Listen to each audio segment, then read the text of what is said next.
We got it here. Verselab MV-1. So what I'm going to do real quick is I load a project real quick. I am going to check the chat and see what's going on. Okay, yeah, let me know about the volume, please.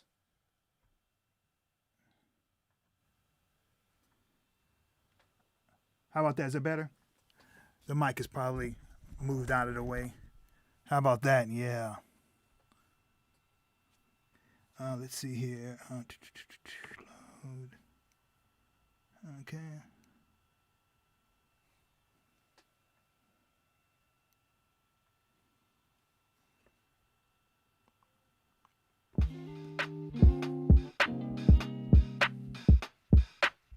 All right, let's check the chat here, see what's going on.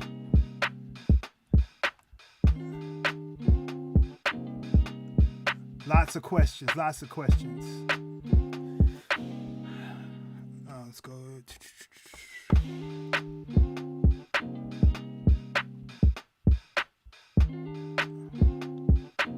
Okay, let's see here.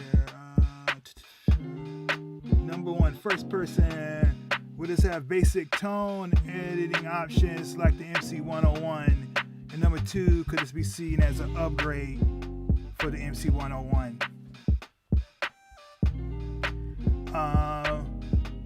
Turn down a little bit. The Verselab MV-1 has a very similar Chord engine as far as editing and stuff as the 101. I guess one way to look at it is that it's kind of like if the 101 had more tracks, because instead of just the 4 tracks, you have 7 tracks. But they're completely different products. The way it's organized, the options are completely different. Sample trimming is supposed to show. Please show it. Okay. Let's see here. So, man, right off the bat. Okay, I guess I'll just ask the questions, and then at some point, once I get through the questions, then I'll go back and go over the basics for the folks that maybe don't know everything as far as the differences and what goes on. So as far as sampling, let's see here. Let me think of an easy way to show this, because I don't have a turntable in front of me for live sampling. Let's try something. So I'm going to go to project and start a new project. And then I'm going to make something real whack.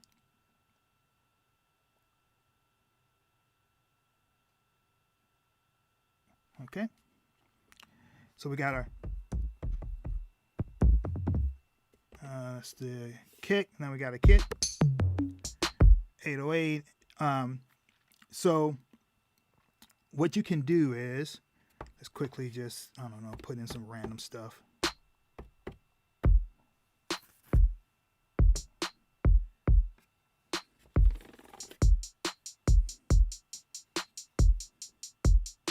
Okay, now the reason I did this is because on the MV-1, so you have, you can sample and slice samples, and the you can sample from not only the microphone input or the line in input, stereo line in.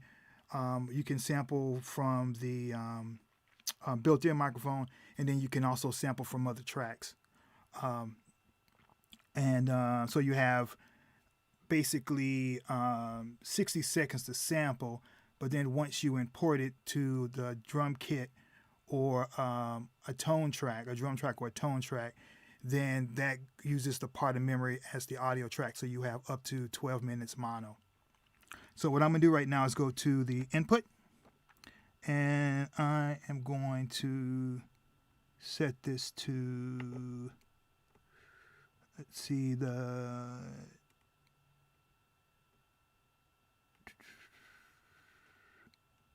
to the kit, and then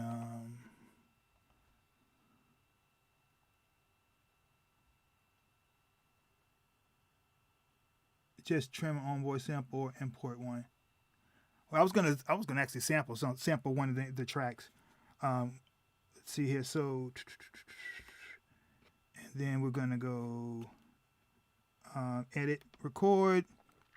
So we have a recording source, the level, and then the recording trigger. So you can trigger it by just by hitting enter, or by the volume level, or by the clock, where as soon as you hit play, it's going to sample it. So I'm set it to clock, then shift and sampling. Now we got a little sampling display. It's going to show the level, and then as soon as I hit play, it's going to record, right? And so there it is. Now we have the sample edit option, and this is where you would either trim the start of it. It's the project load button is the preview. So it's right there. You have the options to change the start and end point. You normalize it, or then you can also auto slice it. And so you set the slice level. We're going to set it to soft, and then you hit slice execute. Right, and then now you have your slice points. So it's 1, and it slice it into looks like 16, 2.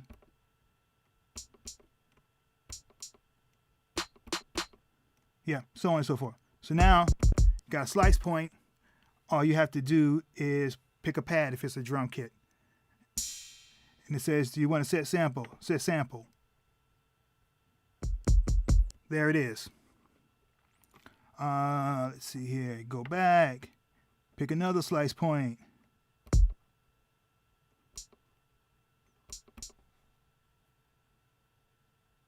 To a pad. Set sample. Done. Let's see here. Let's go back. Find another slice point.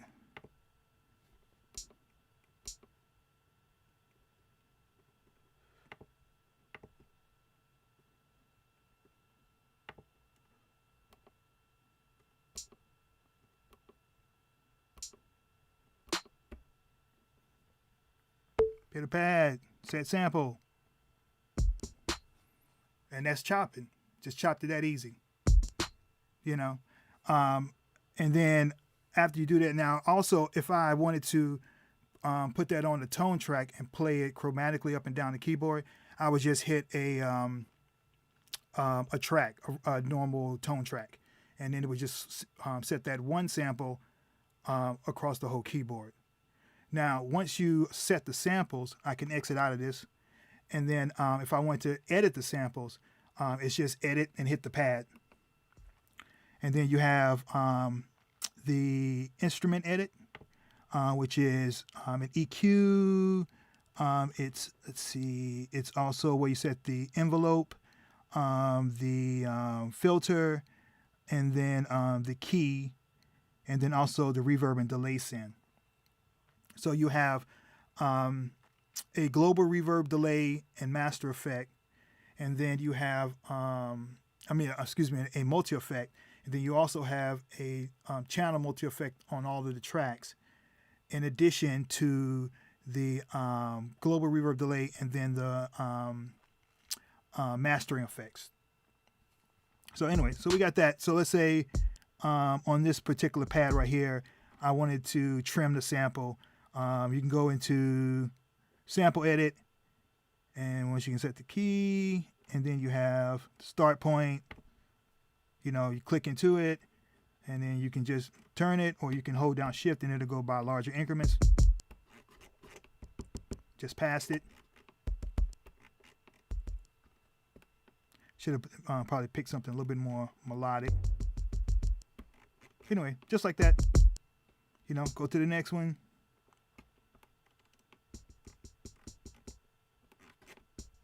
Oh, I'm sorry, I'm on the wrong pad. Edit, go back, and then sample edit. Same deal. And it's also a way you can loop. And then you can also set the mode, whether it's a one shot, you can play it in reverse, forward, then reverse. There's a bunch of different kind of play options there.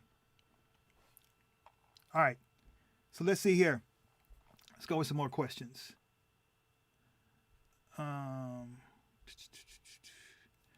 Okay, so with the Zen Beats app, it hasn't been released yet, so I don't have it. I think that they're going for like the next couple of weeks, probably when it starts getting into people's hands. And then I also heard that they're going to kind of roll it out in kind of stages. So it's going to be they have a whole list of lofty plans. Let's see here.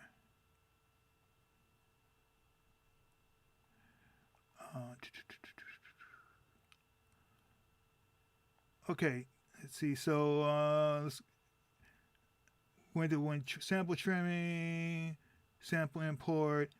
You want to import a sample. You just, let's see, click into it. That's how you browse the presets. Or you can actually go to WAV file, and that's where you would go through, and I can go into my, sorry, not WAV file.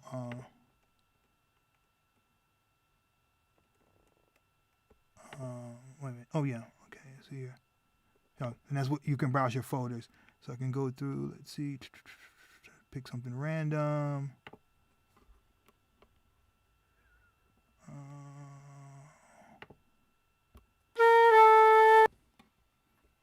So if I want to load that sample, click it, import it in.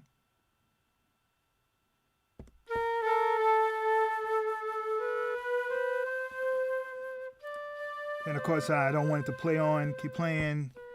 Edit, instrument edit, and we're gonna, let's see, take the decay and the release down, and then set it to a single voice, and then also set it to sustain so we can hold it down, just like that. Then go into sample edit, and then start point.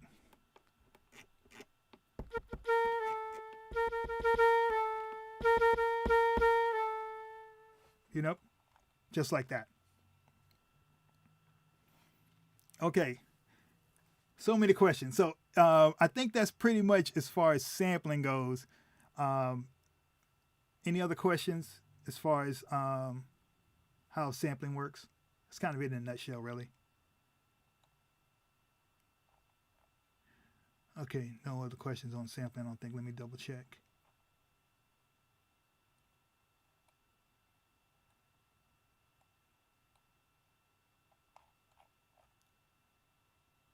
Okay. Let's hear. Okay, so many questions. I guess I'll just work my way up. Can I write MIDI sequence on the MV track to drive an external synth with MIDI and capture it back into a clip? Okay, so no undo. Yep.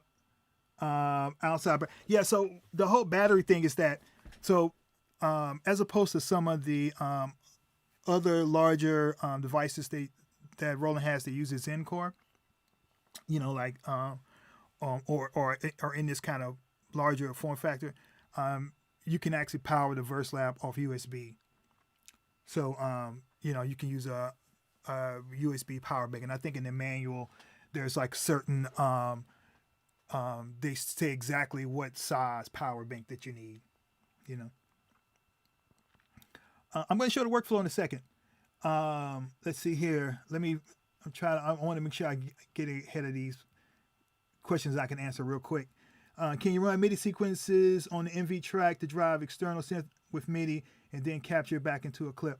Okay, so I guess a couple of ways to do it, I guess. Yeah, you can do it with the looper track type. Or I guess you could also do it with the vocal track too. So this is how it works. So, and this is a good time to talk a little bit about workflow and about how it's organized. So if you see, I guess what I'm going to do is I'm going to take myself out of the picture. Oh man, hopefully the stream hasn't stopped.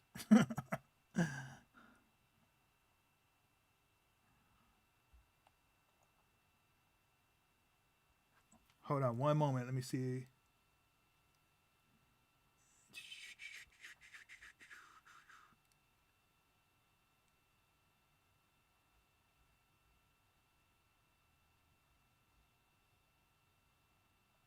Okay, it's good. Okay. So where was I talking about? Okay, so it's laid out super logically, and you just go left to right, starting with the sequence. And so sequence is where you would write do all your sequencing, put all your notes in. It's kind of like where all the data is stored as far as the performance data amongst the tracks. So with the tracks here, you have 7 tracks, and these are laid out, in drum tracks and melodic tracks, and you have track names. The track names are really just a naming convention, just to kind of help new users kind of just have a automatic system of organization. You can actually clear out any of these 7 tracks, and it can be a drum kit or a tone track. So you could have 7 drum kits if you really wanted to, or have all instrumental tracks.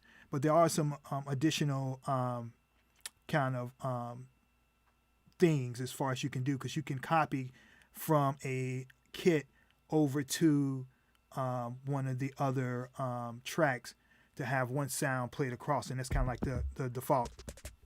Turn it up a little bit. And then also with the tracks, instrument 1 and instrument 2 can be looper tracks. With the looper tracks, what it is just it's going to have a recording that plays in the sequence and loops in the sequence, and that's limited to up to 60 seconds, and there's no overdub. So for the example that we were talking about before, if someone used one of the tracks, let's say you went to one of the melodic tracks, and then let's go to edit that track. If I remember, actually, I think it's shift. Shift and then a track, and then you go in, and then okay, cool. So what I'm doing here, I don't want to go too fast, but shift helps out a lot. Shift and turn a knob is where if you're in a list of a menu where you can jump between different sections, or if you're in something that where you're increasing and decreasing the increments, it's going to be at a larger rate, So what I did is I just kind of went in and just went over to from general over to the MIDI section. So this is where you would go in and say, okay, I want this track to do a MIDI out, and then whether it's over USB or the 5-pin DIN, and then you can also set a bunch of stuff as far as MIDI CCs, if it transmits a note or MIDI CC, if it's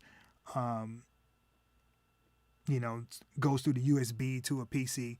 Anyway, and then also the note for if it's a drum track, So that's setting MIDI. So you could use it to sequence an external synth, and then go in and have that sequence playing, use the looper track, and then it will play along with the sequence. And then also with the looper track, you have time stretch, and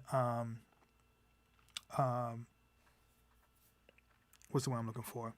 Time switch and pitch shift. Okay. Let's see here. Bass section 1, 2, drum kit on a different, and a drum kit on a different section on section 2. Yeah. Yeah, actually it can. Because okay, so talking about the workflow. So once you've made, let me load a project so I'm not dealing with like some weird silence, I guess. Where was I before?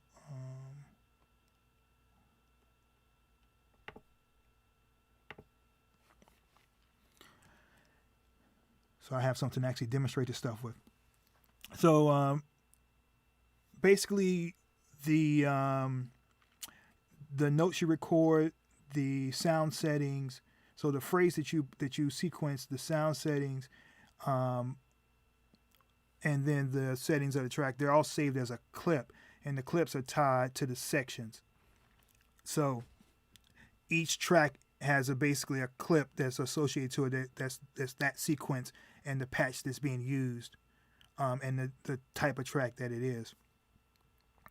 Now, and then so you can set those per section, so you can have it to where when you play a different section, a different patch, and when a different sequence will be played. Now, I haven't tried actually switching the track type, so I'm not sure offhand if you can also switch the track type. You could go from a melodic track to a whole drum kit on the same track. I'm not sure about that. I'm not sure about that. Okay, so instrument 1, Alice Midi, and I can into a vocal track. On track as a loop. Wait, the loop is our instrument 1 and 2. Just those two tracks. As a longer, yeah, basically. Let's see here. Okay. So let's see what I have here. Okay.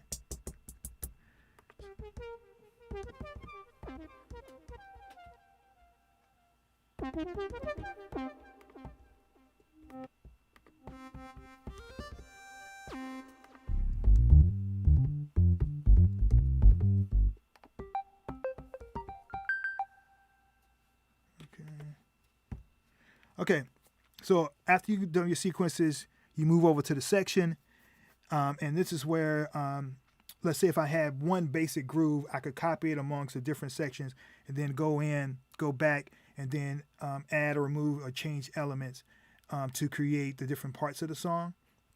And then you can also set the length of the section, how many measures it is. So you can have sections with different measures. So like say on this one, that's all 8. These are all 8. And then you can also set the color. Once you do that, you can go to song, and in song mode, you just you hit record, and then you just push a pad for that part of the song, and then choose which section is assigned to it, and then it just plays them all in a row, and that's sequencing, pretty much sequencing a song. Yeah. So different parts of the song, I can move to a different part of the song.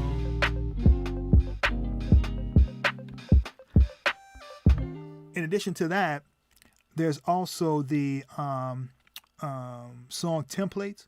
So you can actually go through, and let's see here, if we go edit the song. I don't know if it's in this, and yeah, here it is right here. So you can take each of those sections, and you can give them, you can say section 1 is the intro, section 2 is the first verse, section 3 is the third verse, section 4 is the chorus, and you can kind of give them that designation. And then there's actually arrangement templates, song templates, where you can actually go in and say, load up this template with this type of arrangement, and it will actually arrange those different verse, chorus, intro, outro, bridge, pre-chorus, whatever, and doing an arrangement for you to like kind of get you up and running.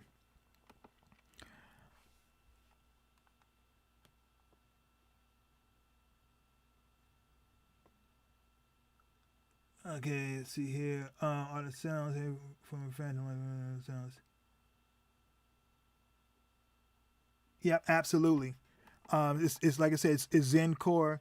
So although the patches are a little bit different, I haven't done I actually have the other stuff in here. I have the 101 and 707 over here. I haven't done a kind of direct comparison as far as the patches go, but I do know it's the same sound engine, and I know like the layout because, like, say for instance, if I was to let's get out of this. Let's do a new project real quick.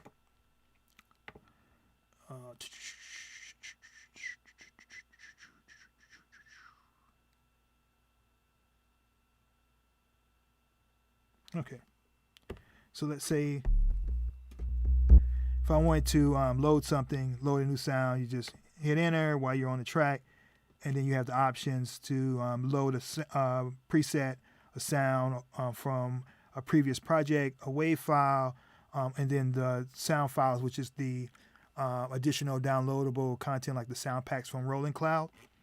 But if I go to preset, and let's say, for instance, is you can go by just a patch number or by letter or then by category. And if I go to synth bass, I think on like the 101 and 707, it's like a bunch of, I think it's automatically like a bunch of kind of aggressive synth basses. But on the Verselab, it's like a bunch of 808 subs and stuff. You know, real foul, you know, kind of distorted. I don't know if that's coming across on YouTube, but it's kind of blowing my ears here. Okay, let's see here. I want to make sure I haven't skipped anybody, so let me scroll up and see what stuff. Okay. What's the workaround for undo? Save often, incrementally, and turn the unit on and off.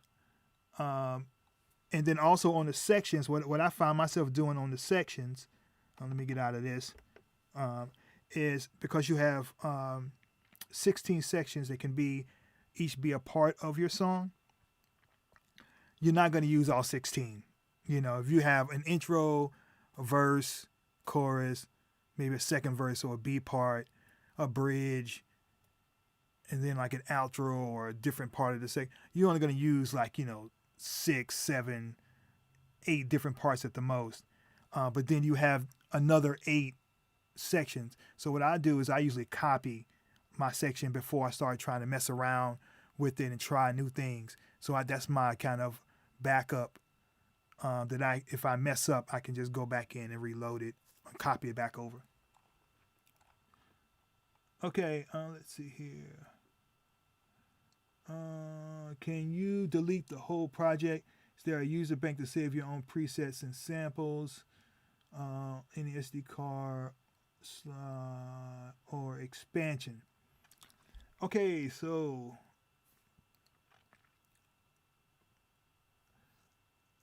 yeah, I mean, you can start a new project. You can delete a project from the SD card. Everything's saved on the SD card. As far as user bank to save your own presets, no, because the editing for the on this version of the Zen Core is kind of top level, so it's just the envelope, filter, the effects, and then like the kind of basic modulation like the vibrato, and all those settings are going to be in the track settings. So I mean, so basically you could probably import one from another, like maybe like make a template project, with your favorite bass lines and your favorite settings for basses or something like that. And then when you start a new project, go back in and load one of those tracks as a preset, but it's not a straight up preset for the Zen Core engine. You would have to use, the Xenology Pro and do all your sound design in there and kind of build your own user bank from there. Let's see here. I think okay. Audio recording possible on the vocal track for sampling. Okay. I think we kind of covered that. We did the sample trend. Okay.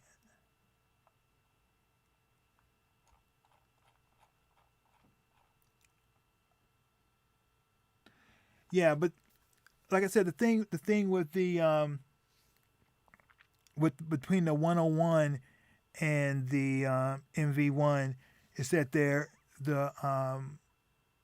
way that they're organized in the workflow is a lot different, because this is all meant to go from start to a finished song, whereas with the 101, you have the faders, that you can play around with. You have the whole kind of scenes and clips where you can just kind of go in and do stuff on the fly. So it's a little bit, more kind of geared towards improvising as opposed to now. If you want to finish full songs, yeah, I mean, this is kind of, I think, probably the easiest way to get it done.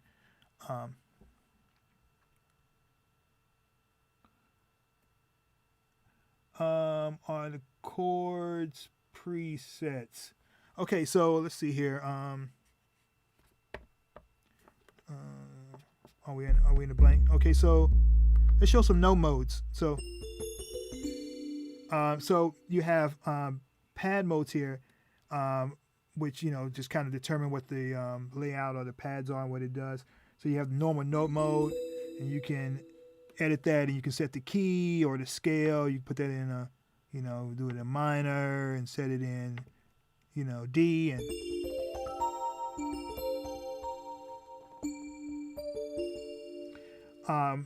then you have the style mode, which you've seen probably in the videos, of which is kind of like a bunch of preset different rhythms, but you can also do that for notes too. And then the shift for style is the different chords.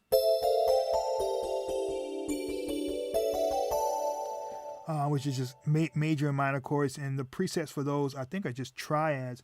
But you can actually go in and you can edit a chord, and you can choose what the notes are for it. So it's up to a 4-note chord, and then you can also choose the pad color. And then there's also the arpeggiator too that you have. Let's see here. Let's see.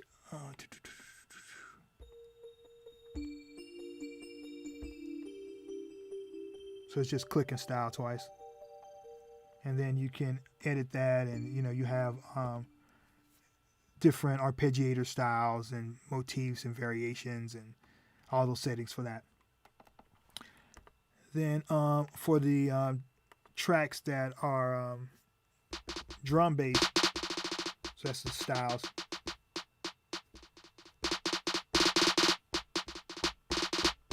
So you kind of mix and match. Then you have velocity.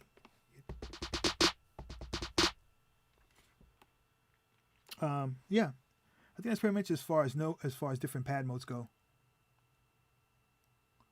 Yeah, same engine, different features, different organization, different workflow. We have to clean the beats, upload to a DAW. Yep, absolutely. So good question. So let's finish on what we were talking about. So after you determine your major sequences, you determine your setting, your sections, and then you've arranged them as a song. Let's see here. So let me load another project.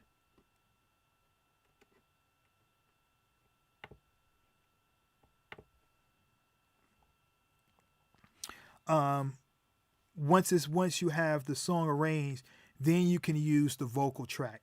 the vocal track plays alongside the song, and so you determine your input, whether you want it to be any of the line inputs, the built-in mic or the mic input. You set your gains, whether you want it to be with the effects or without the effects.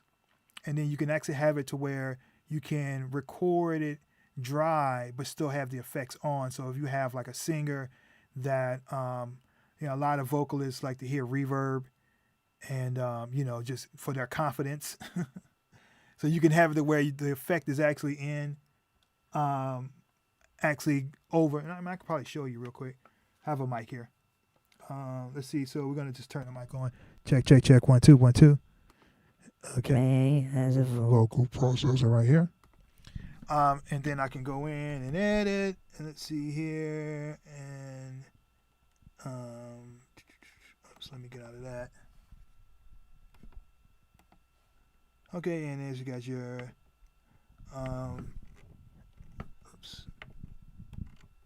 delay,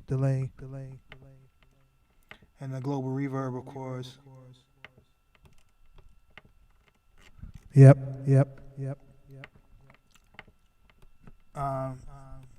Take that back.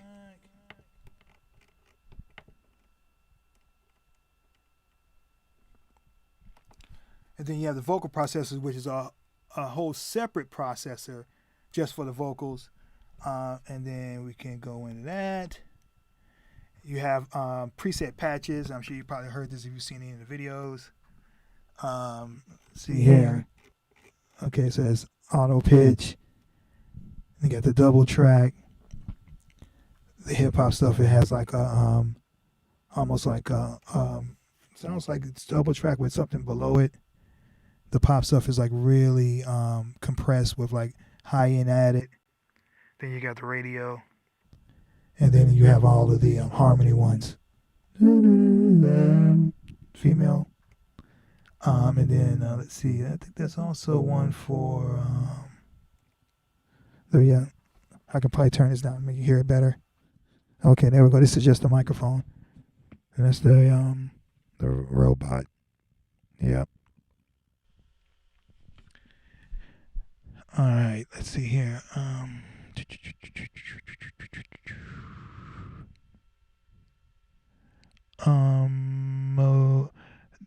The modes for oh, you mean for the scales? Samp rock. Does the vocal auto tune connect with the chord preset selected? Good question. You actually set the key separately for the auto tune. So if we go to, let's see here. Oops, sorry, hitting the wrong one. Turn the mic down a little bit. Let me exit out of this. Make sure. Oops. Okay, those are the.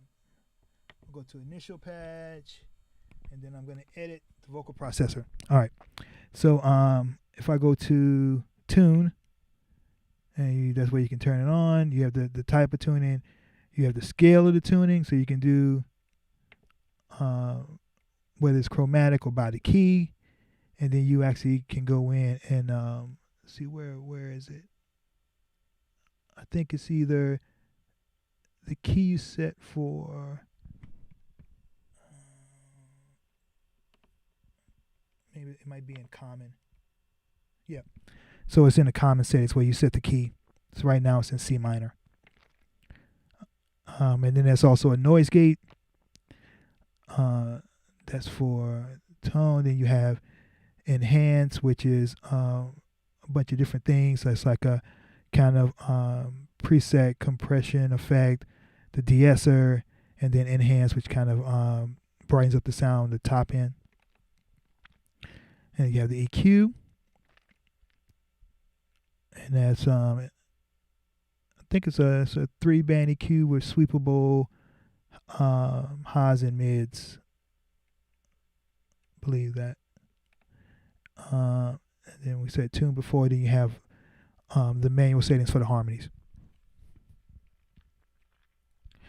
Now, also worth noting about the processor, vocal processor, is that you can actually also record it, have it into your recording, or put it on afterwards. So if you're doing, if you're doing the auto tune thing, you probably want to know what that sounds like as you're singing it, so you know if the take is good, so you can record with the auto tune, and then once you're done with that, go back in and add other effects, add the compression, do the reverb and delay sense and all that stuff to do your final mix. Let's see here.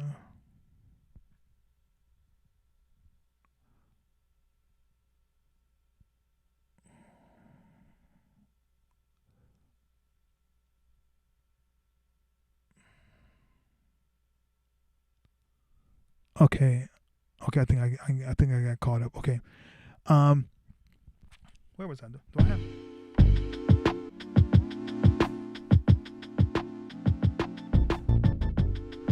Okay, so let's find some other questions here.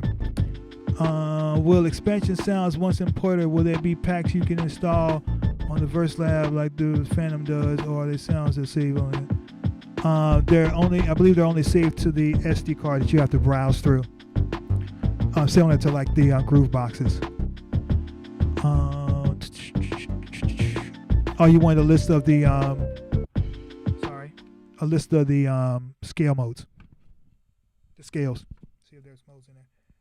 Let's see. So, got to go back to sequence, and then we'll go to more workflow stuff. Let's see here.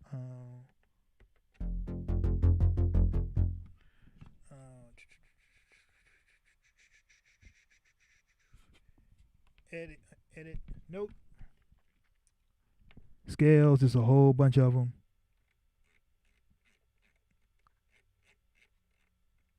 Yeah.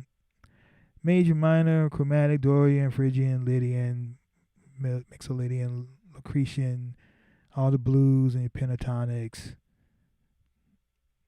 Pretty much everything you would expect would be there. I think it's like 15, 20 scales or something.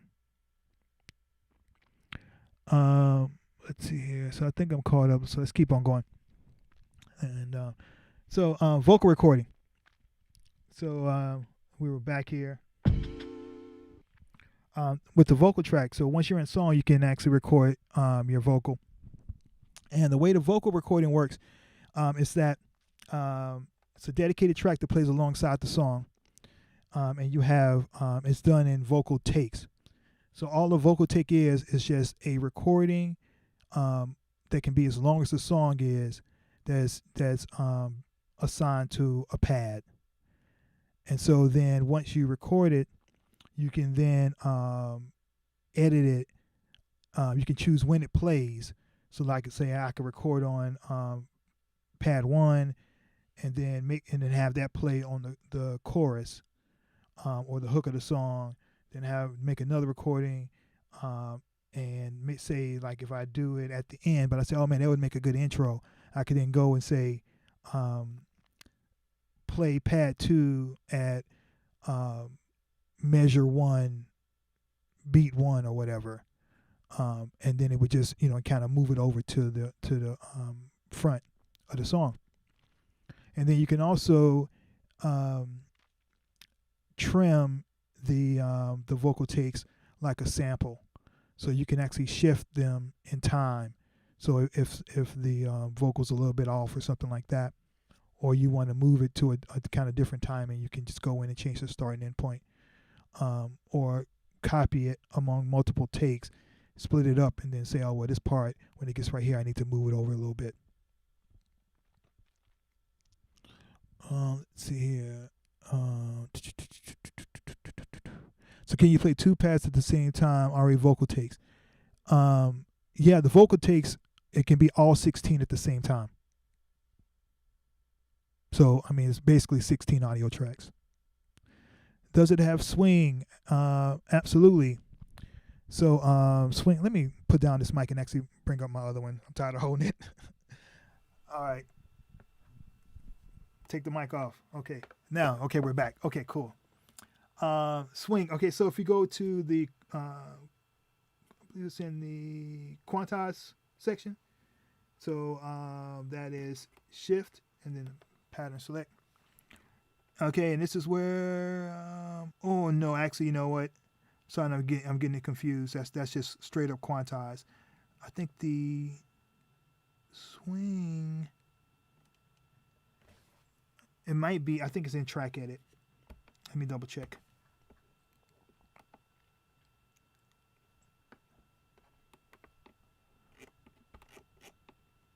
Track level pen. It's the EQ. The compressor that's on the track.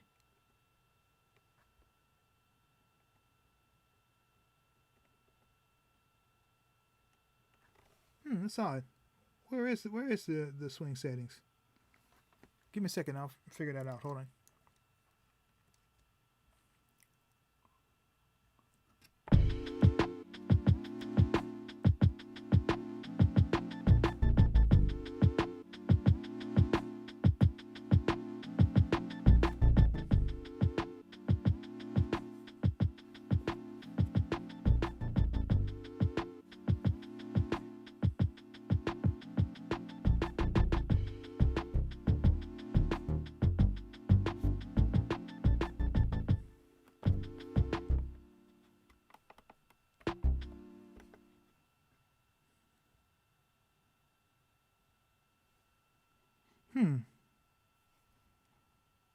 I should know that.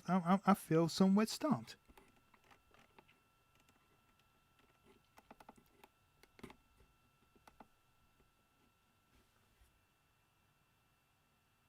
Okay, I'm going to have to get back with you on that one. Okay.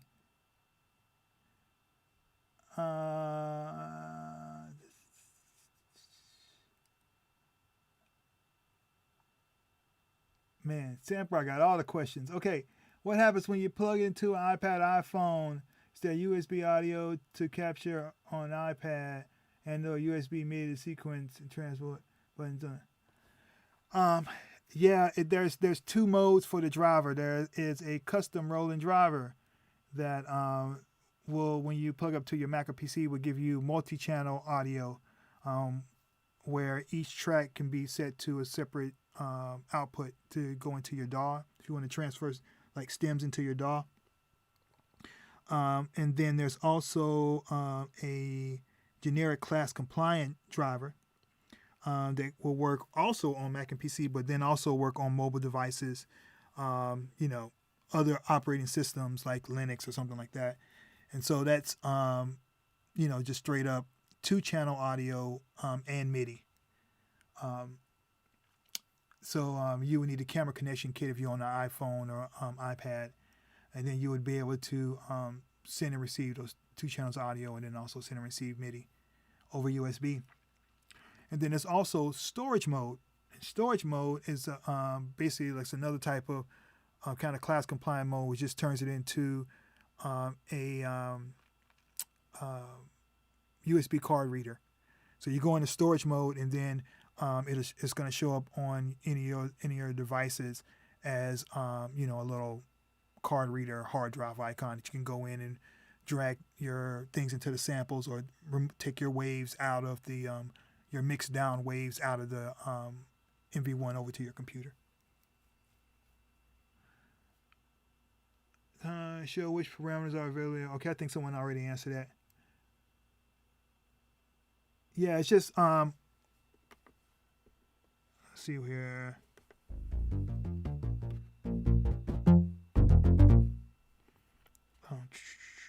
Let's see if we go to edit and click it.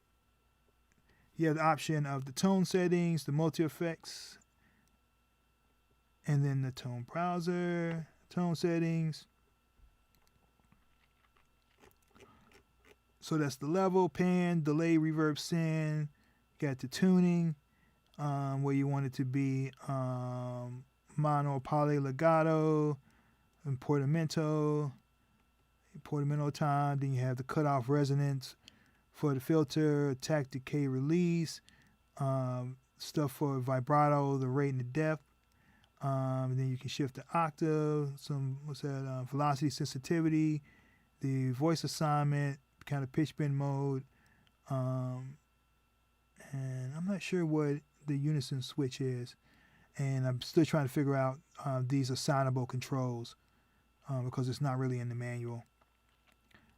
Yep, those are the tone settings.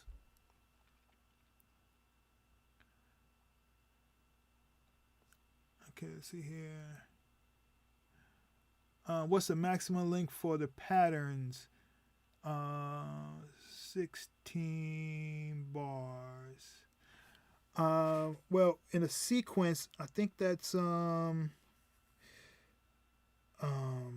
8 measures. Is either, let's see. So what I'll do is let me start a new one again. So there's a shortcut to double a sequence. And we'll see how long it goes. So what I'll do is I'll just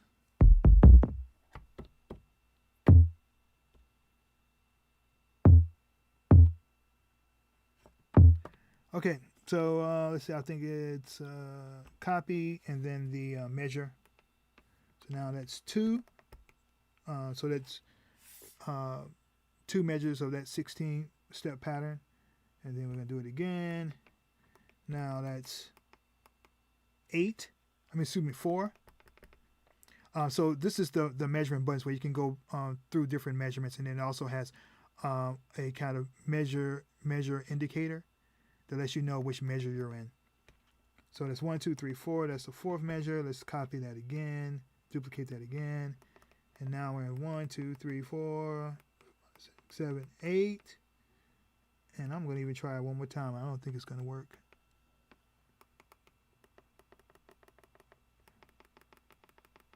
Nope, so that's 8 measures.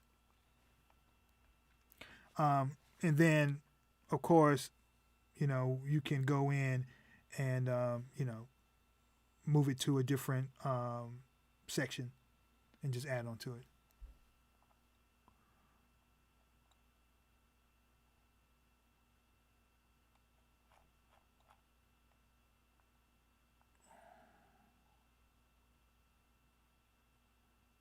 What is this IA program?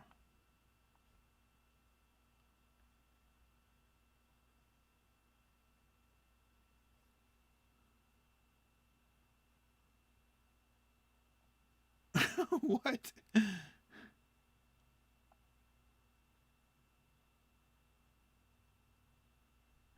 Okay, sequencing. Yeah, you can send MIDI out through any of the tone or drum tracks.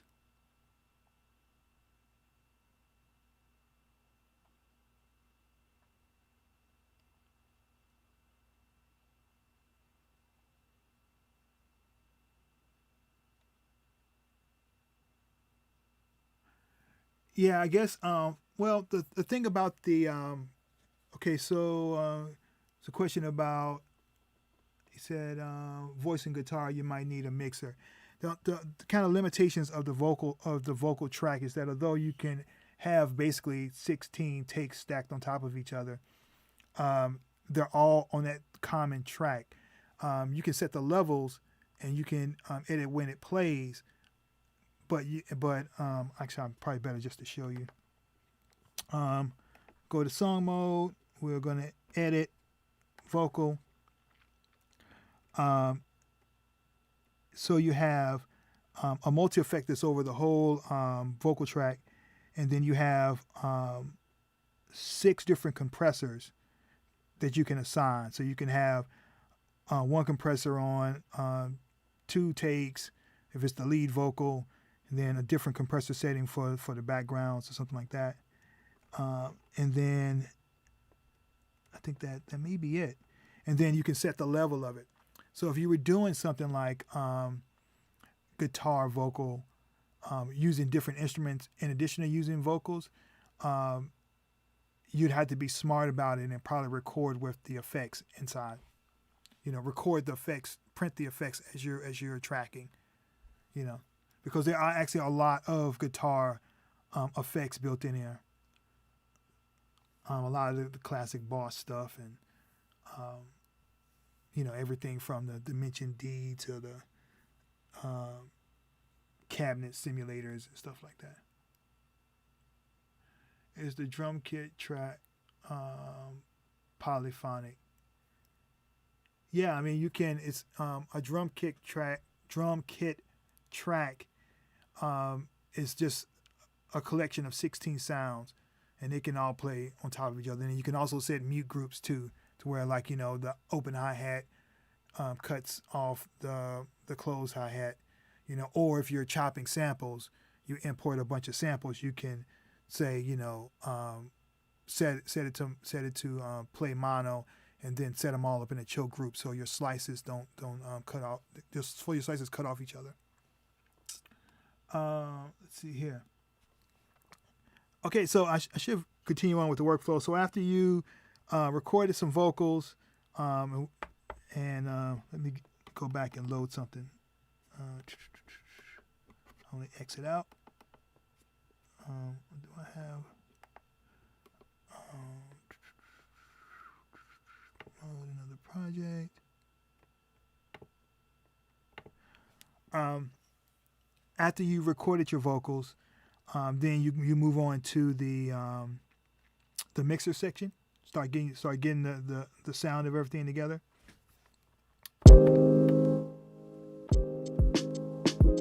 So the mixer is real cool in that it's just like a way to just easily go in and adjust your levels. So you just hit the track, and then you have the level, the pan, whether it's muted or not, and then you have the delay and reverb send, and then you can also go in and you can mute just by holding down mixer and bringing them in.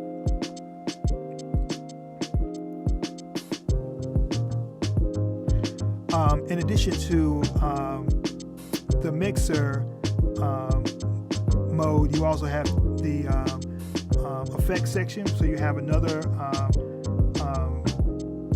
global effect that you can put over the whole track.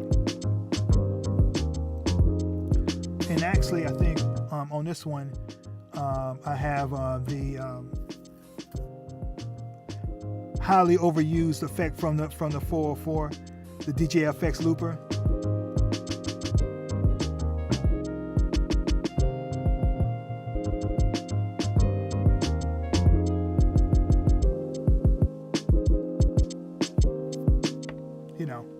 So that's the kind of global multi-effect that you can put over it.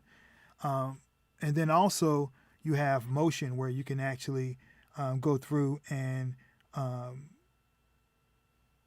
save any of your tweaks to the multi-effects or anything in the mixer as automation data.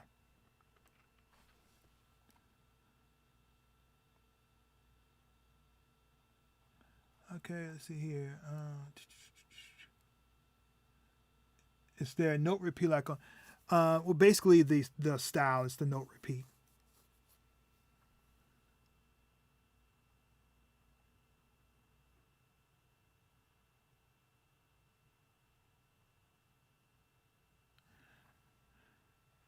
How would this be for live jamming? I would say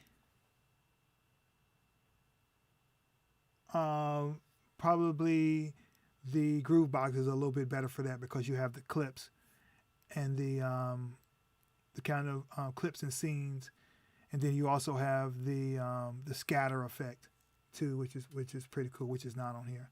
It's a little bit better for jamming. And you have like the faders and knobs to kind of tweak your different sources as you go along. Let's see here.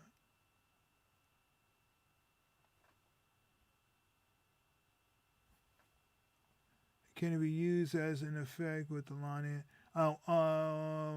don't understand that question, Kapow. Okay, how's it feel? Is anybody?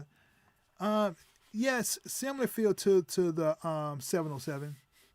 You know, and like the TR8S. You know, it's plastic, but it's solid. You know, knobs and buttons feel good. Let's hear some more sounds. What do you want to hear? Touch on MIDI keyboard connection. All right. No, I did not. Well, a little bit. So basically, any track you can assign MIDI can send or receive MIDI. So you could easily, you know, connect your MIDI keyboard through 5-pin DIN, and you know, set the MIDI channel and, you know, play it in standard stuff. R&B Garvey, can you shift the notes timing? Absolutely. So going back to the sequence, let's pick a section. Okay, so that's decent. And we'll go to, so that's the bass sound on this. You see, these are the notes. We hit edit and a note. Brings up where you can edit the note, where you can set the note of the note, the length of the note, and then the velocity, and then the start point of the note, right? So that's where you would move it back and forth and shift it. Then you also have substep, which is kind of like a ratchet, you know, so it's where you can actually put in more than one note within a single step. So that's how you create like snare rolls and things like that.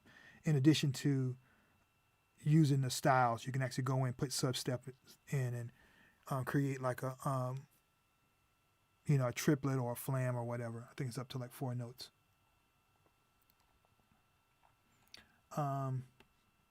Let's see here.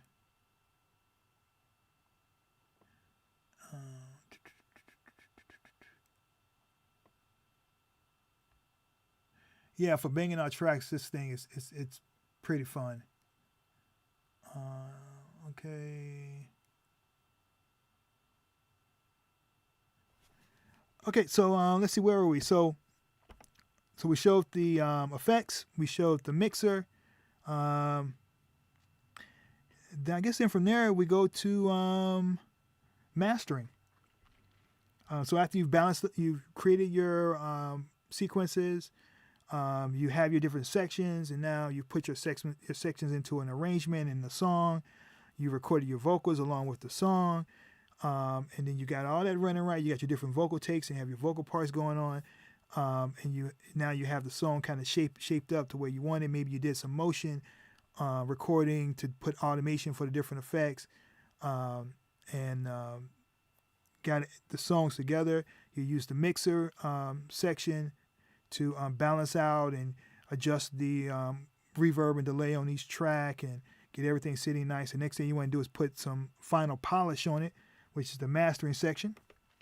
That shift and that mix down button. And then you have a multi-band compressor, a 5-band EQ, and then a limiter for that. So for like, say with the limiter, you go in, set where we want the ceiling to be. Of course, you want to not have it right at 0 because there's a chance that you want to have some type of headroom left in it. So you set the ceiling, and then we can go in and change the threshold. If you've ever used the limiter before, pretty much works the same. You can bring the threshold down. Well, I guess I should probably turn it on first.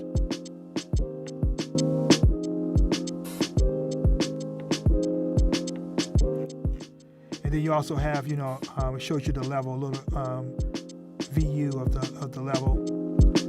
It shows the amount. I'm actually going to turn it down so this doesn't blow your ears out. And then, of course, you can really squash it if you want to. So it shows the amount of the level of it, and then the amount of gain reduction. Of course, just something when you use subtle.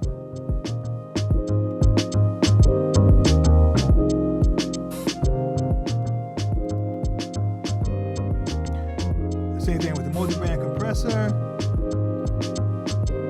go in and set the compression for separately for the low, mids, and highs.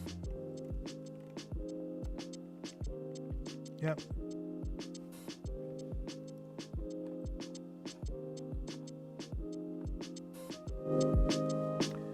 Yep. And after that, all you do is hit mix down. And then you have the options to stream the full mix into a WAV file, stream just the instrumental, or stream the vocal for an acapella.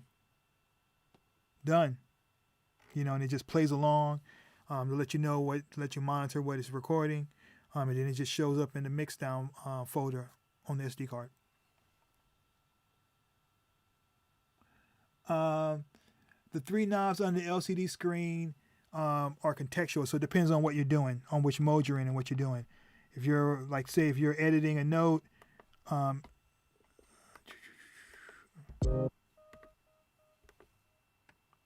edit note, it's going to be the velocity to start a note, sub, and then also the actual number that it is on the steps, the actual note, and then the length.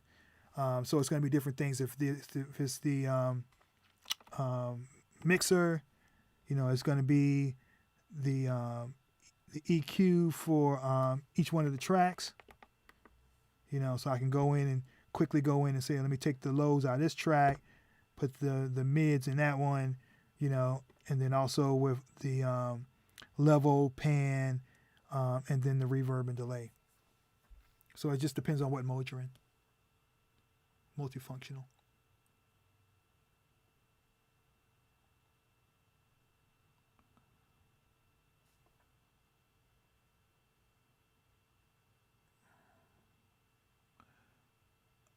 So there's no, okay, so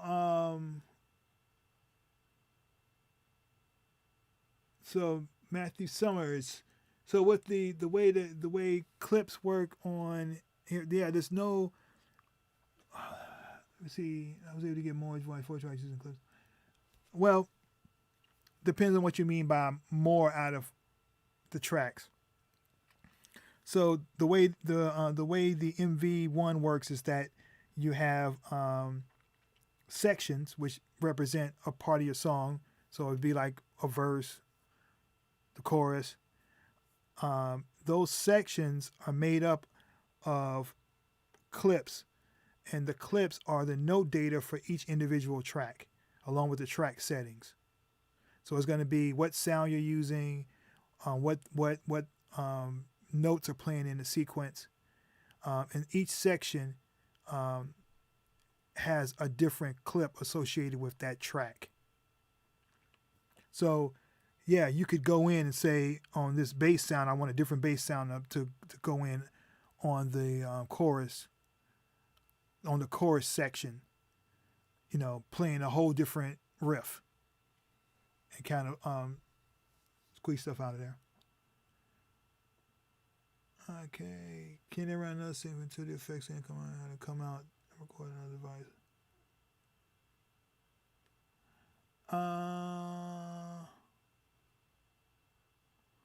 Let's see here, and effects and come out and have it come out and record that.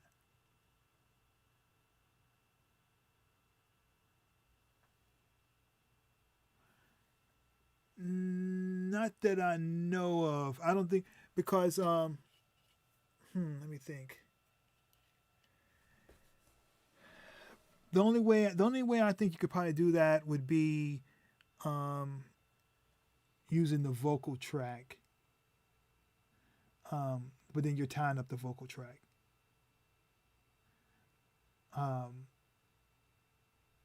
Where you use the input and you're using the vocal processor, and then you're recording the vocal processor either into the vocal track or into the looper.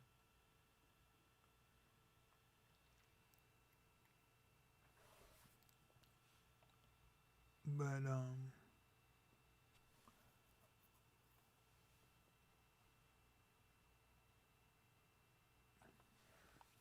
give me one moment. Let me grab the manual real quick. something I told myself I'm not going to do today because I wanted to test my knowledge. Let me look it up real quick.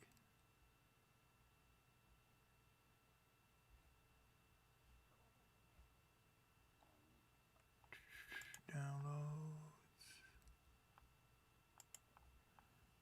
Okay, where is that manual?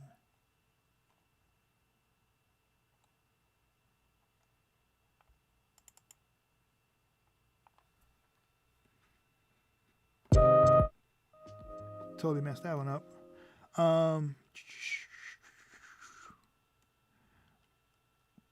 Some other stuff while I'm looking for that or waiting for that to load. So in addition to just, there's a bunch of demo projects here which are kind of full songs, which I'm sure you've probably heard. They're probably in some of the videos that are out there.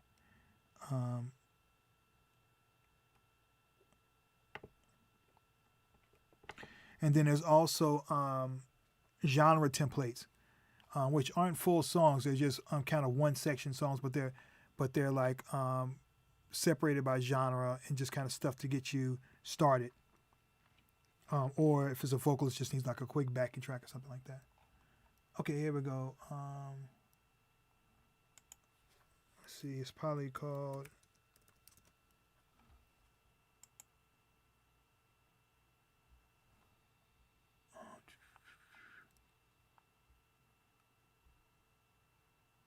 Okay, yeah, swing is in the track settings, the clip settings.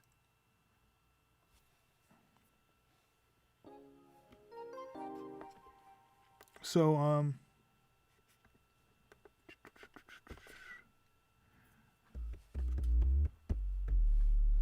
so let's see, let's go here. I'm sorry. Edit.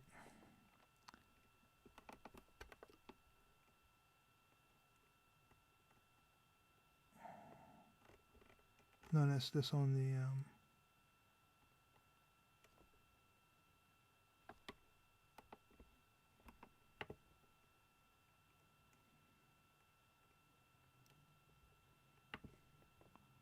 no, that's for the tone. Huh. There we go.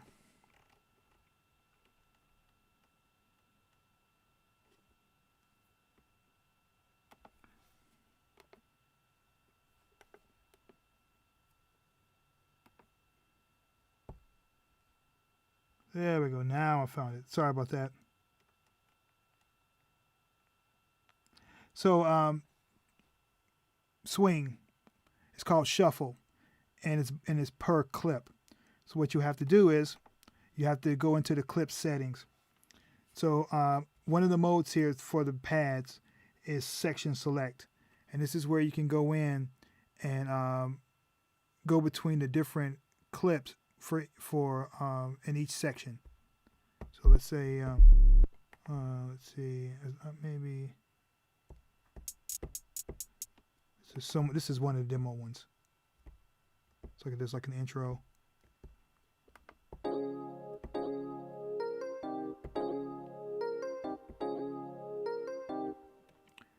So we can edit, choose the clip edit menu, go into clip settings, and then you have shuffle right there for the swing.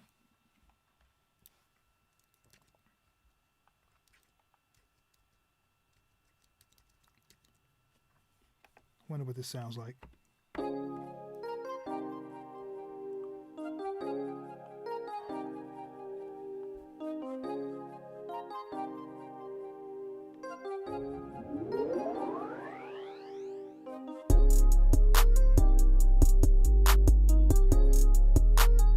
Michael Jones says, can you hook it up to your iPad iOS?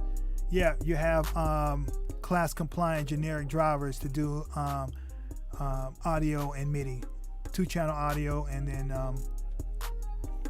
Midi over USB.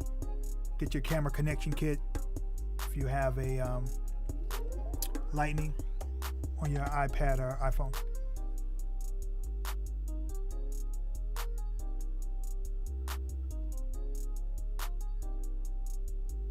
Could running the outs back through the ends, passing through a bus compressor, affect the mix?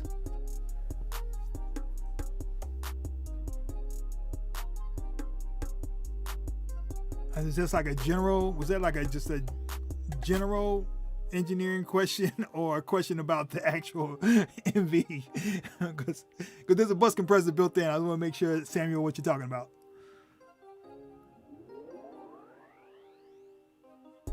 Can you export each track separate? You can export the instrumental, just the vocal, or the vocal and the instrumental.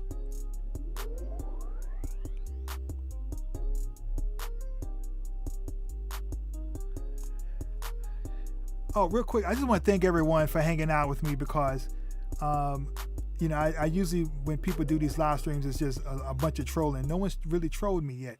So, and considering the amount of stress that I had trying to get this thing to work beforehand. So, appreciate y'all.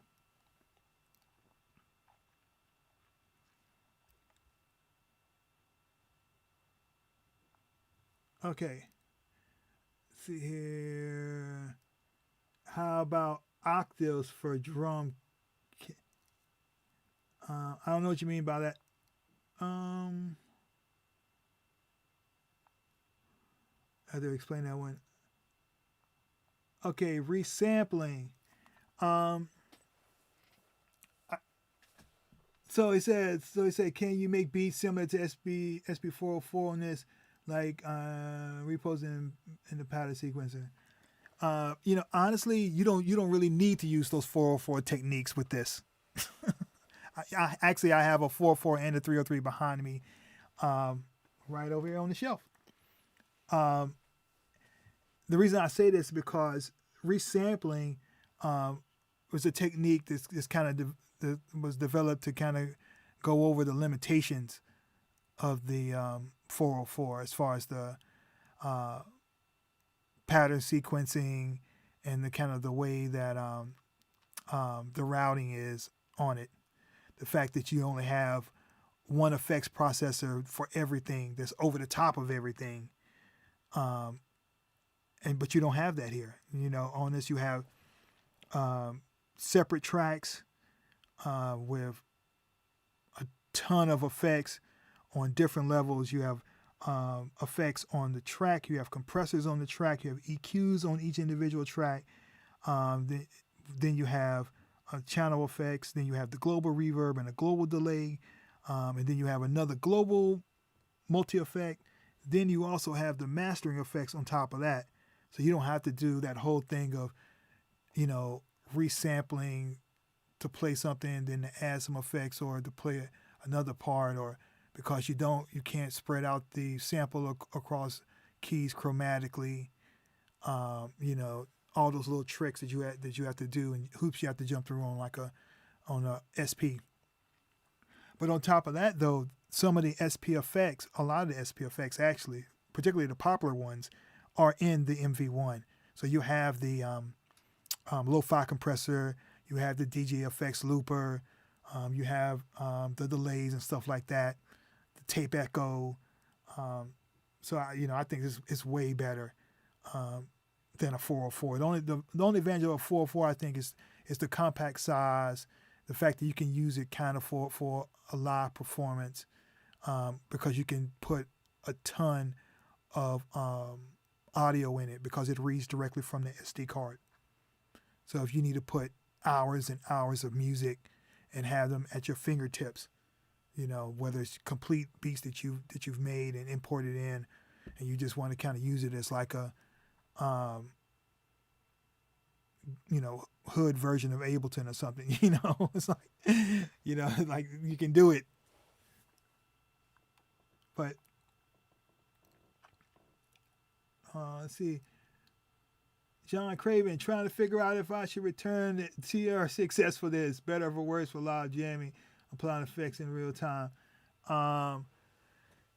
Apples and oranges, man. Apples and oranges. I think if you're jamming with drum sounds and you have the 6S, and you're using it for just banging out drums and drum patterns and you want to interact with them, 6S is going to be probably better for you.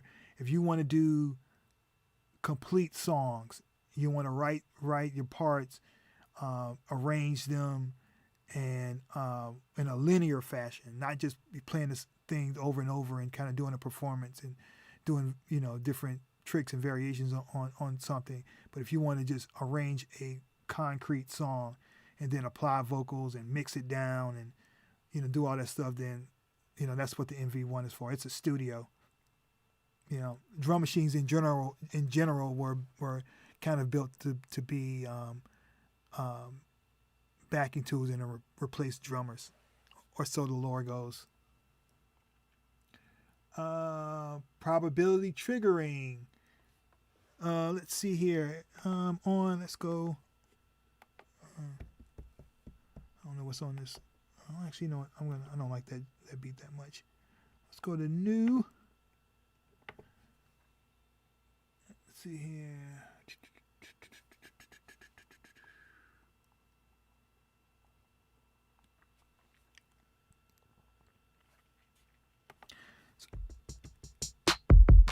Okay, so that's just the default kit. Going real quick. Randomly put in some stuff.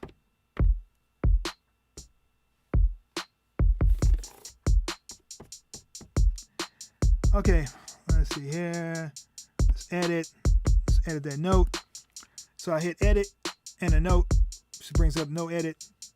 Get it? There's two together. You have options here to edit the note, which are edited by the parameter control knobs. So you have the velocity of the note. You have the start of the note, and then you have substep. So we put a substep on that when it's 4 notes in one. And then you have note probability, where you can say,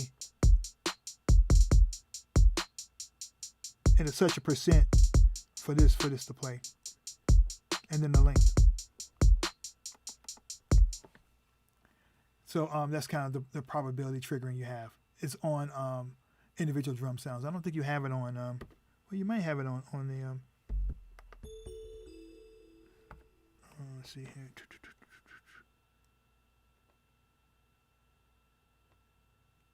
No, you don't have it on the melodic sequencer.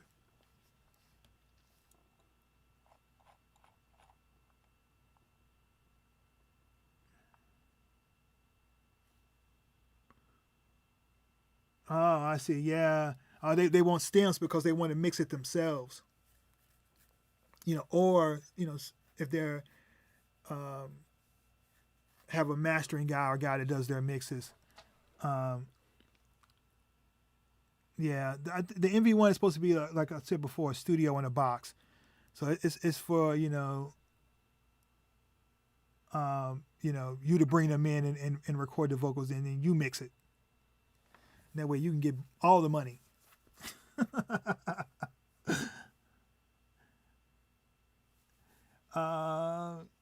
Can drum tracks be reassigned to bass and instrument tracks? Yeah, absolutely. This is just a naming convention. Same thing with like the Roland drum machines. Like if you look at like the 6S or the TR-8S, each drum track is assigned like bass drum, snare drum, low tom, closed hat, with the CH, BD. That's just a naming convention. With those machines, you could easily make a beat with, 6 bass drums or 11 bass drums or whatever. I don't know what that would sound like, how good it would be, but you could do that. You can reassign it. It's the same thing with this. I can go through and, take this drum track and let's see, I think it's just clear in the track, clear track. And then ask me if I want to create a tone track or a drum kit track. Same thing with any of these other ones, So now, so that could be a tone track or drum kit track. The only difference is that instruments 1 and 2 can also be a looper track, And then the vocal track is only for use in the song mode because it runs alongside of it.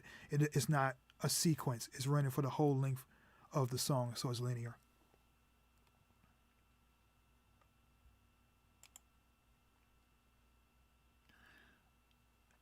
Knob moves, but can you change parameters per step? I believe you can. I haven't tried it, but let me see if I can get it in real quick.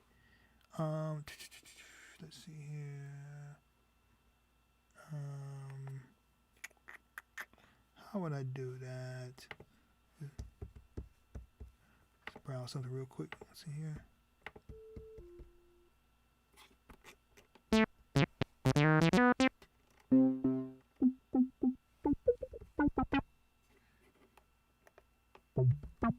Man, some a little easier to hear.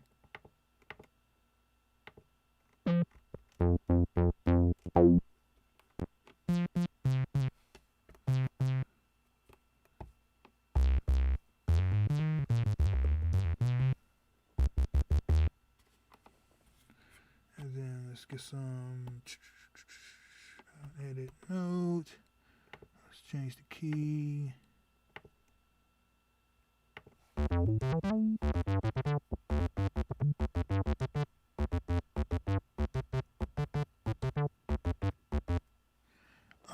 And then let's go in and let's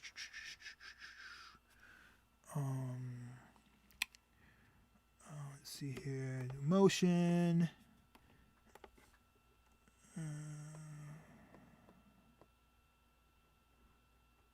Making sure I have the options correct.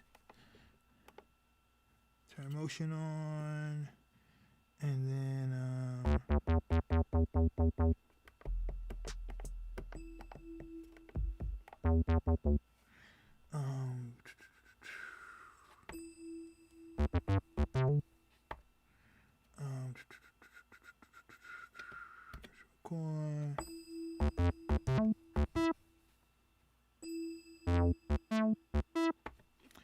okay, and then now let's go in and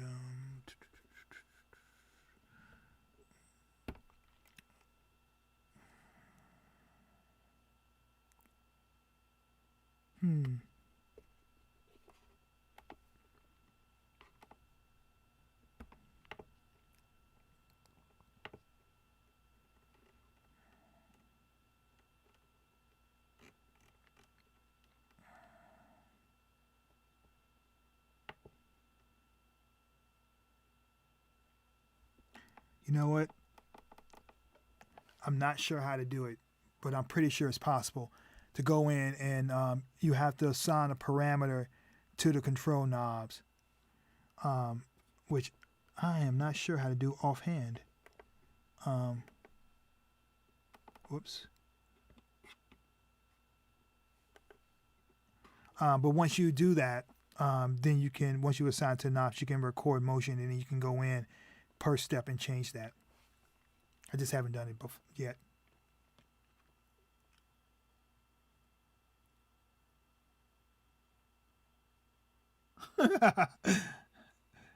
Oh man, he said Earth, Wind, and Fire. Okay.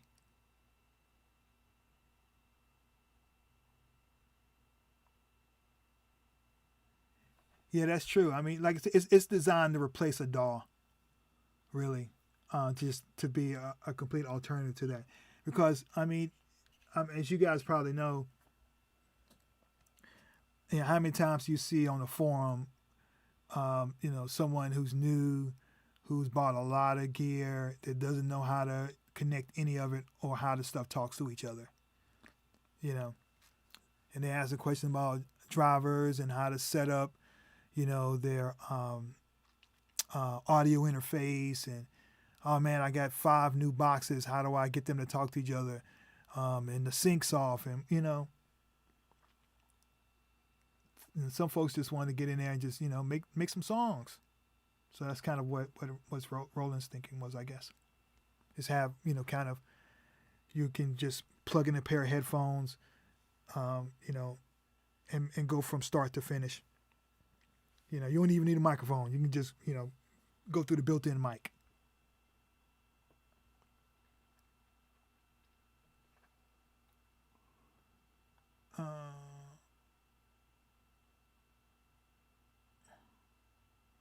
Well, you know what, Kapow. I mean, you can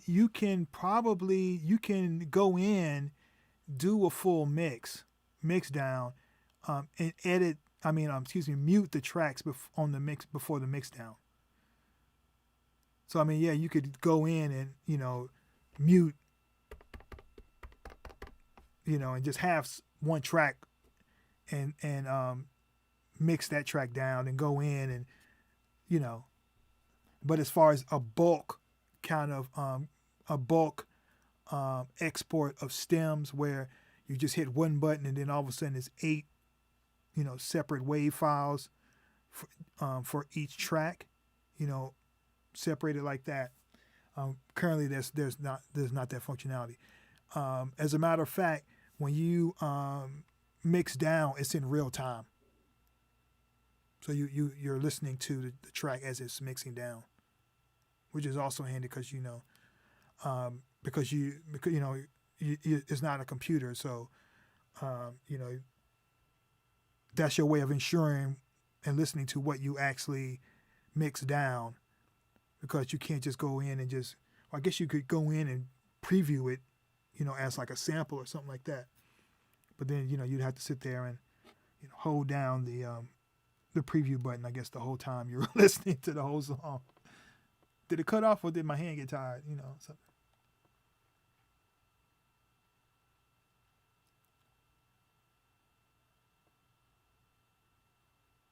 If you wanted to use a completely different flavor or external bus compressor for mixing.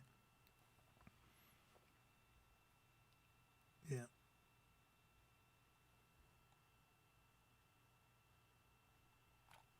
Okay, cool.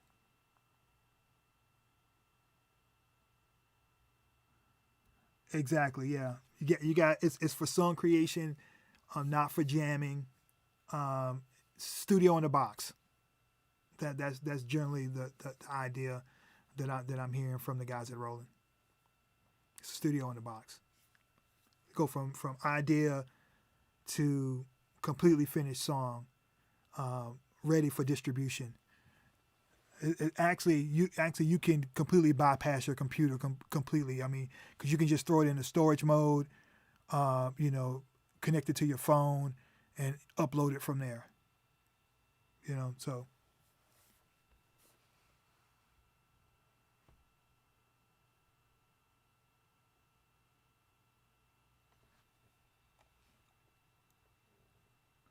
what's the max SD card that it can read? Um,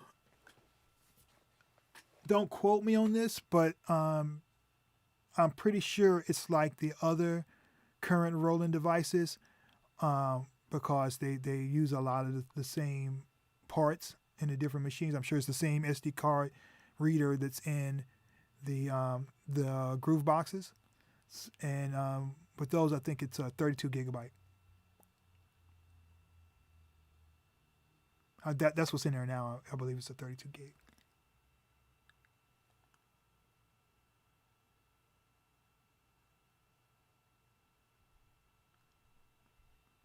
Yeah, I mean, definitely, John. I mean, if you already have like a 6S or an 8S, and you like that workflow, but you just want to add melodic elements, to those stuff, and then maybe um, expand upon that and make complete songs and not have to, because you see a lot of things on the forums with people who struggle, getting their head around using the external outputs, and you know they don't know the difference between channel effects and global effects, and pre and post fader, and how to set up multiple track inputs, you know, in their new version of Ableton Suite or whatever they spend all this money on, you know.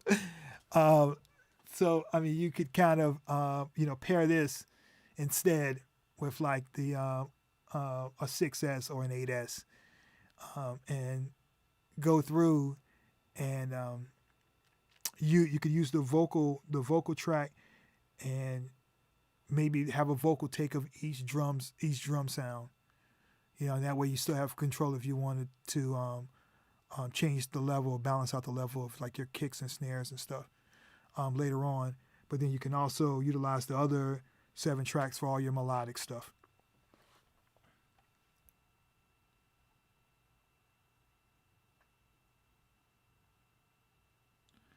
Are they shipping now? Yeah, I believe they're in stores. I think or at least coming soon. Because I've heard they already have had feedback from dealers and stuff. So it's in dealers' hands. I guess it depends on the dealer.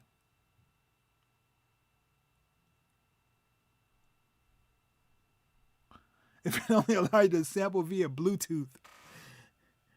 Well, like I said, technically, you have class compliant audio, so you could plug your phone up to it and record the audio from your phone.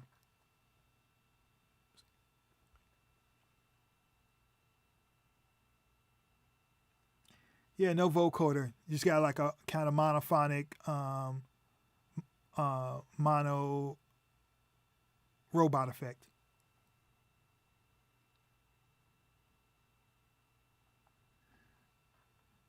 Let's see here.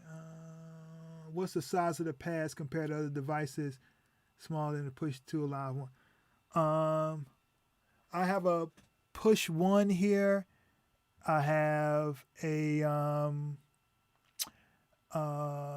machine MK2 and a micro. I have an MPC 2000 XL. Bunch of different MIDI controllers.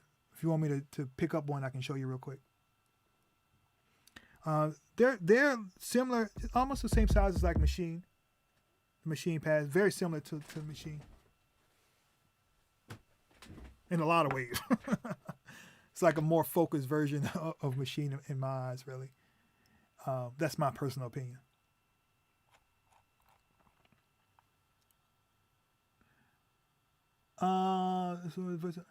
Yeah, like you have let's go to load a project.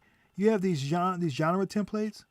So you have like stuff like Afro beats and like reggaeton and stuff like that. So it's not just all trap.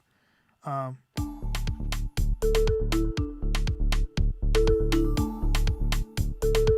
this is a genre template. It's not a song. It's just one section.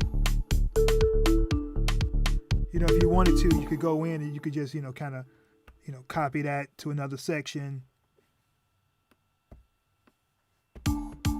And then go in and say, oh, well, on section 2.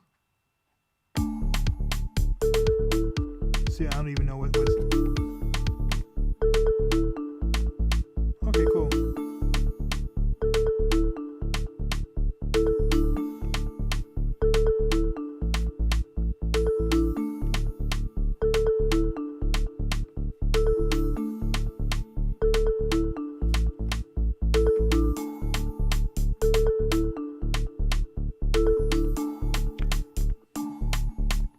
So now we got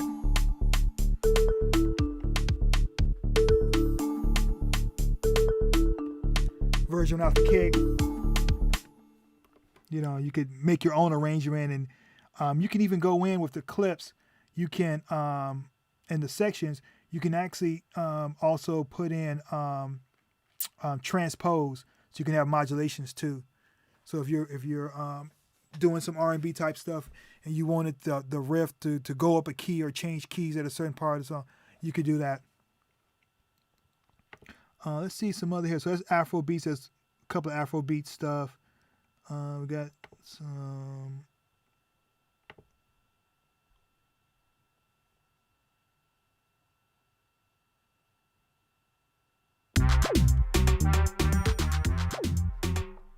Latin stuff.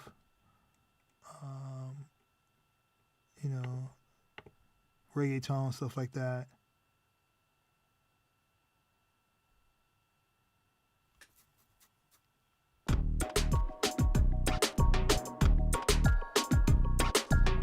Yeah, so these are just kind of genre templates to get you started. Of course, there's a bunch of trap stuff in there. And then you have the demo songs. And my stuff that I'm working on.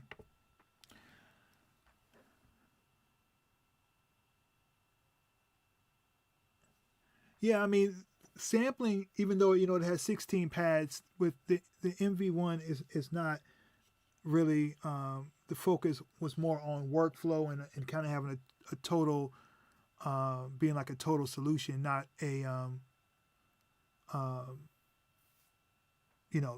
sample main thing. Although, like I said, you can sample, you can slice. Most of the stuff I do is partly sample based. If I'm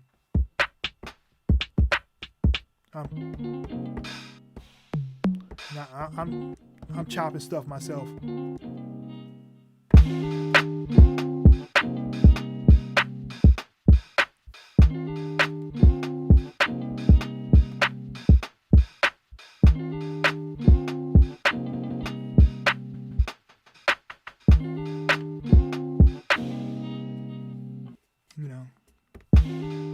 Oops. Gotta actually play the song, not the end of the song.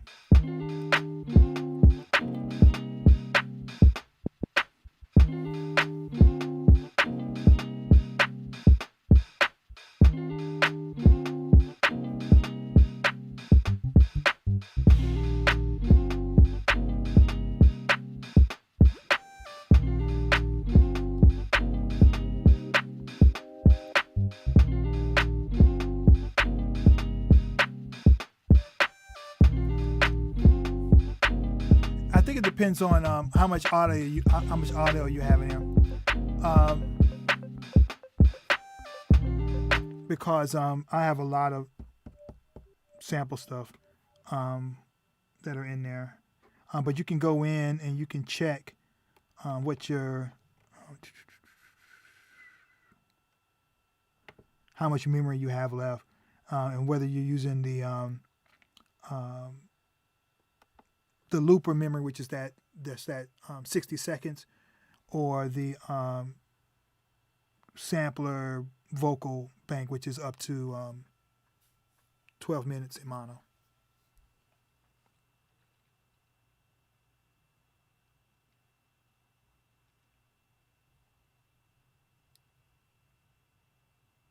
Yeah. Any trance on there? I mean, you could make trance with it. Slade, you could put trance in it if you wanted to. I mean, you have an arpeggiator, you have tons of banks of synth leads, and you have some hard hitting 909 bass kits in there. I mean, that's the thing about it. I mean, a box like this with the Zencore engine in general. Let's see here. I'm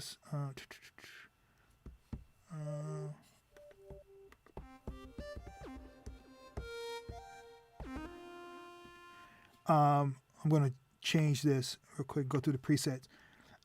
If you're not familiar and don't have one of these, or have any of the Zencore based unit, whether it's the groove boxes, the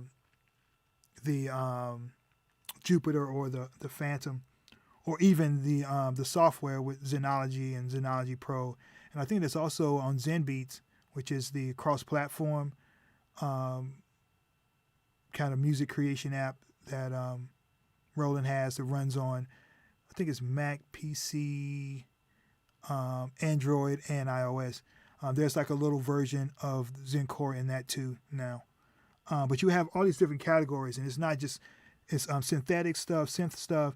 It's a lot of acoustic stuff too, and it's all separated by categories. So if you wanted to find some flutes, or some pianos, or organs or harpsichord or something like that, you could do that. If you wanted acoustic basses. Turn this up a little bit. Probably need to go down.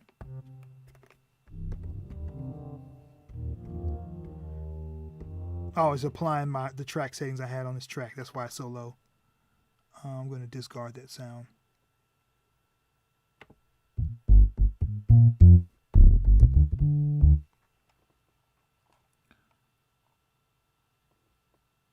Andy Donald, what would you say are the fundamental differences between this and the MC707?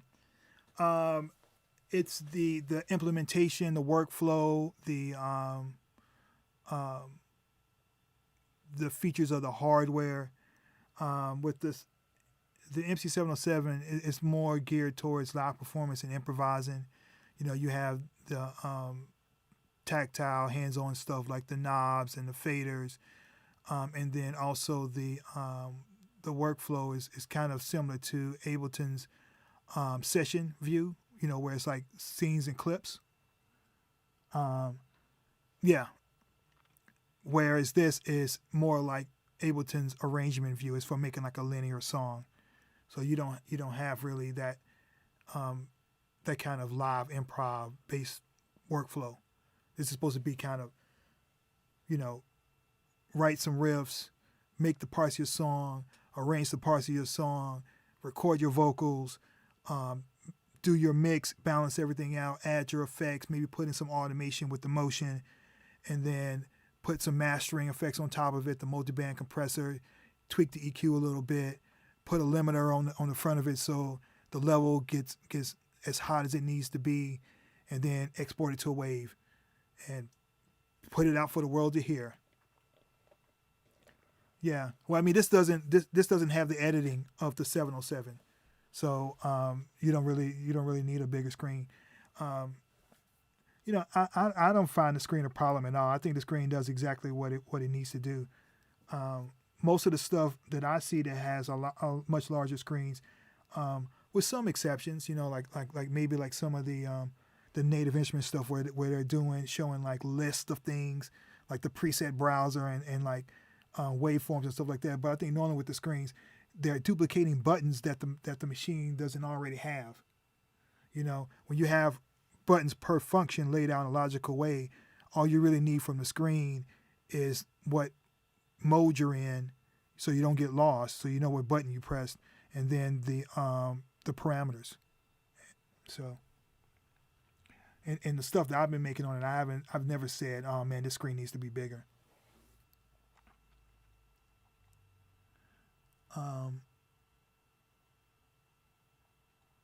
Yeah. Yeah, it's a studio in a box.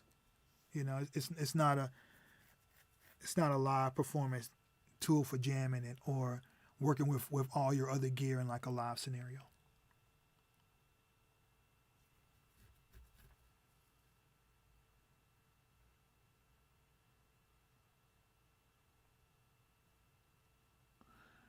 Once again, you know, the Pioneer it's a sampler. It's just sample based, and it's not anything like this as far as features and workflow functionality for completely different people. Really, you know, this is for someone that wants to make records and make songs from beginning to end without having to deal with the complexity of working with different devices or doing a bunch of stuff with computers and different software and things like that. This is supposed to be just pair of headphones, write your music, record your vocals or your vocalists or your external instruments, mix it, master it, put it out to the world.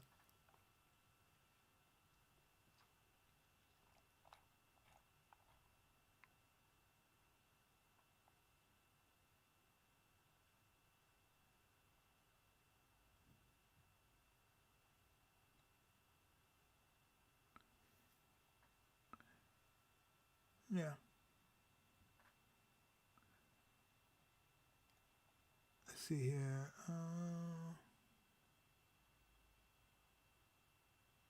Okay, it's just on pre-order. Thanks for letting me know that. All right. Did anybody any earlier questions I didn't answer? I want to make sure before bring this to a close. Once again, thanks for your patience. This was a lot of stress trying to get this thing to work as far as the YouTube thing. The gear is fine. Nothing wrong with this. It's just all this other stuff I haven't messed around with. Also with the MV-1, there's going to be some other content videos coming out. There's a video manual that they're shooting actually right this very minute, which will go through most of the functions in like a chapter type format. And I just wanted to, since I had one of these, and I know not a lot of folks have them, I just wanted to do a Q&A and answer a bunch of the questions and give people the opportunity to, live just, hey, could you answer some questions? Because I've had this for a while, because I do kind of odd jobs for Roland, I guess you could say. I contract work, and actually, I have some content on here too. So I developed some of the loop content that's on the SD card that ships with it. Just some like starting points.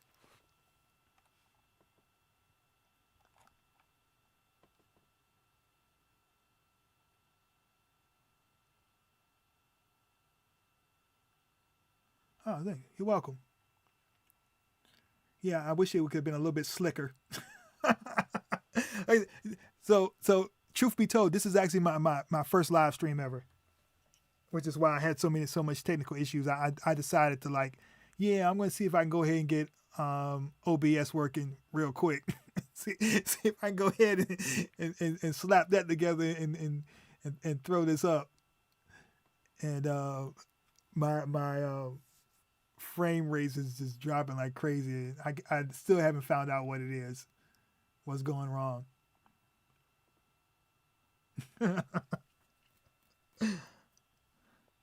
Cool. Okay. Regarding the segment, how do you scroll through the bars? Question. What was that? Okay. On the segment, how do you scroll through the bars? Already the TR button display. Oh, that's the measure right here. So, you have buttons to go back and forth through each measure. And then you have a little indicator that lets you know which measure you're in. Oh, that's cool. I mean, you can still what I did is I made a feature request that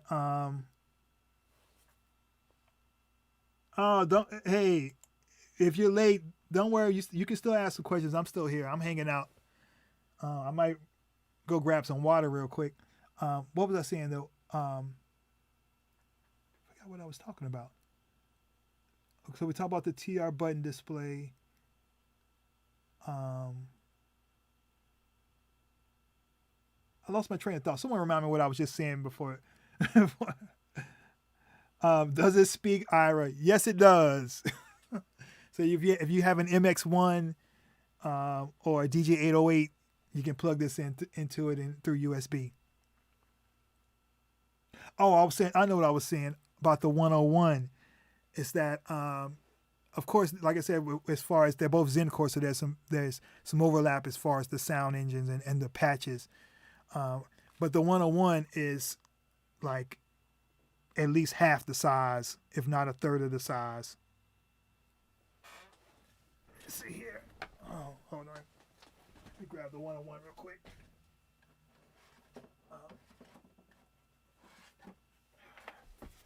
Yeah, it's like a third of the size. Oh no, it's a 6S. Sorry.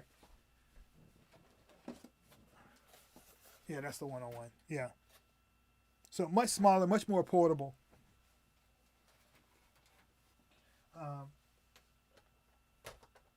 And it uses regular batteries. So, I mean, if you're, want to make beats on the train or out in the park, with the MV-1, you need a backpack. The 101 you can almost put in your pockets depending on what type of jeans you're wearing.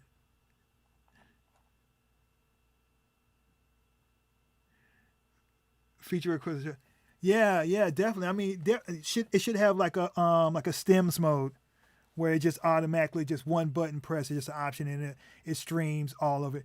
But I guess the thing about it though is that it's like the mix down is recording live. So I mean, do you really want to listen to the same song, 8 times? So undo is a big one. I mean, and I've put that on the feature request list myself. Um, yeah. Um, at least on the I don't know how many of you are um, TR6S or TR8S owners, but for the longest time the TR8S did not have any type of undo, and what you had to do is turn autosave off and save incrementally, and then if you messed up something, you know, turn the unit off and turn it back on. But then they added they added the reload feature, which is kind of like a one level of undo, where if you have autosave turned off, you can go in and you can make changes, and then just hit a key combination, and then it'll load the last saved version of either the sounds or the pattern, or an individual sound if you tweak a single sound. So that's like a level of undo, and all you can use it as a performance effect too. If it just had reload, I would be satisfied with that. But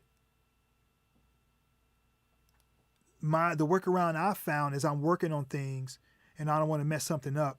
It's just to use the sections and copy the sections to another slot.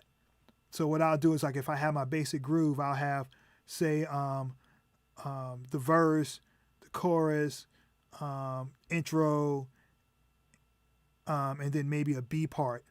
And then I'll just copy it to the next level. So I know that, and they'll stay all in a row. And so that way, when I start messing around with things, if I decide I don't like what I changed, I can just go back to my backup one and copy that back over.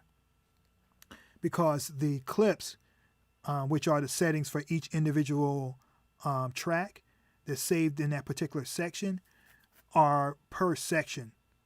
So I can go in, if I copy a section to another section, I can go in and change the sound drastically, change the sequence data, and that's not going to affect another section, what the tracks do in that other section.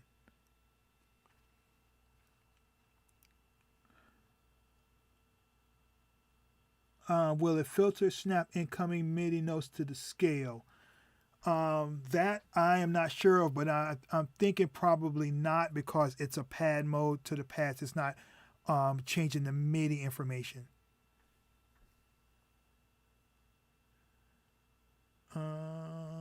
Does the note repeat do triplets? Let's see here.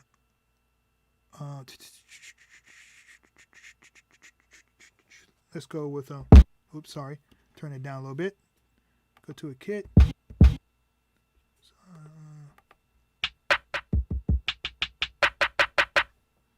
Style.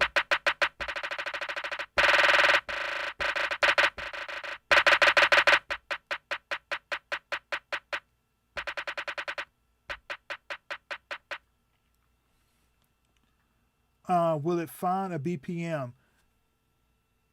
Nope. Nah. So you'd have to work that out yourself. You'd have to do the old-fashioned way and tap tempo to it and figure out what a BPM. If you like bringing in an acapella or something like that.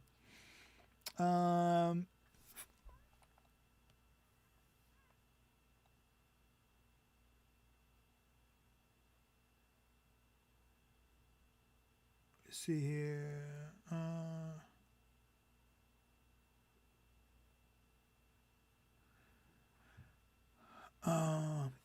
So there is a transpose on the sections. You'd have to look at the implementation chart and see if that's something you can control by MIDI CC or something like that. but definitely it's not gonna have like a kind of like some of the more like the melodic sequencers like that are in like synths, where you can go through and have a sequence going and kind of transpose on the fly. It doesn't have that. That's more of like a live performance thing, usually live jam thing.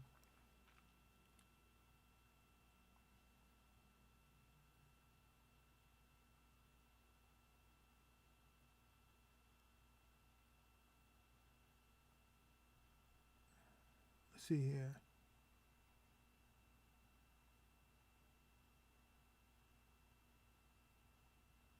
Cool.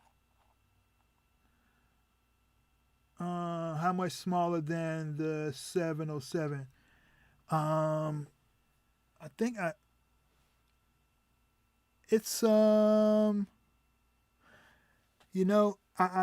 707. I have the 707 in the box, in the next room, but I do have a 8S that's right here. That I think the 8S and the 707 are exactly the same size. Let's see here. So yeah, it's about an inch wider and about 2 inches taller.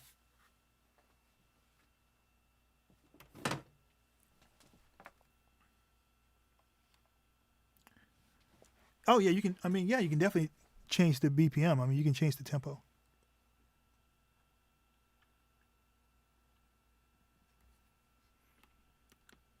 Oops, sorry, I didn't mean to hit the sample.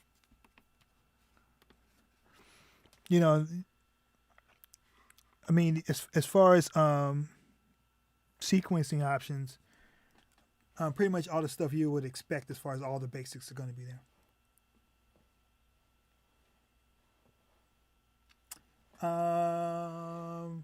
It can be charged through USB, and I think on the site there are specs as far as what the amperage has to be if you're using like a power bank. I don't know. Yeah, I'm sure there's probably like some kind of one of those ripcord things or something like that. Does it even have any progressions in scale mode? You have chords. Let's go to something here.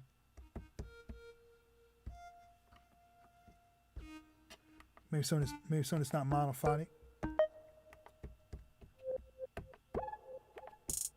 Hold on, let me start a new one so you can hear that. I wanna bore everyone with my old man beats.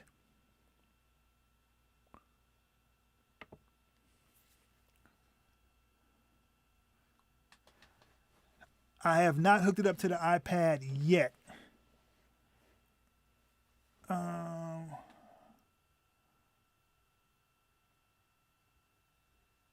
Okay, here we go. I'm sorry. I was too busy reading. Okay, so let's go. I'm so sick of hearing this bell. Let me find something else besides a freaking bell. Let's go in. Go to the. Oops, sorry. Go to the preset. Let's find a category. Let's do something like, I don't know, electric pianos.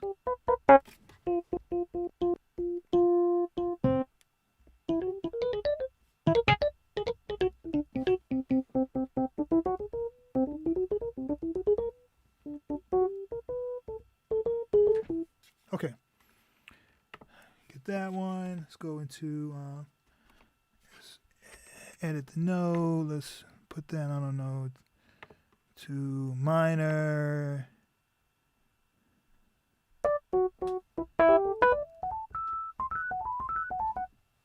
Okay. And then and we can go into chords.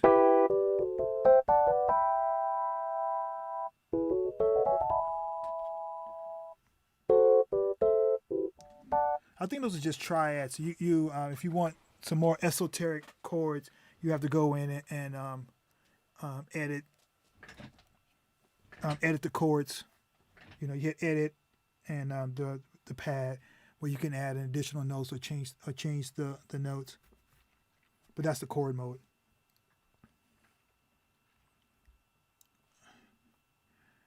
How does song mode work? Detail which scenes to play. Yeah, so it's not scenes, it's sections. So basically, I'll show you. Let's see here. Let me load another project. Let's get out of this. Load. I'll load one of the demo songs. Oh, I just load another one of mine.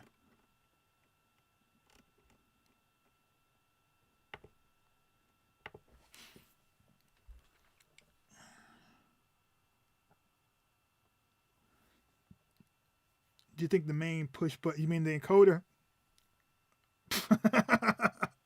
Oh no, I don't think so. That's a little weird. I don't know if I'd want a random CC controlling that. That's a little out of the box thinking though. Let's see here. Does it have tap tempo? Hold on. Let me check on that. Cause I was supposed to know that.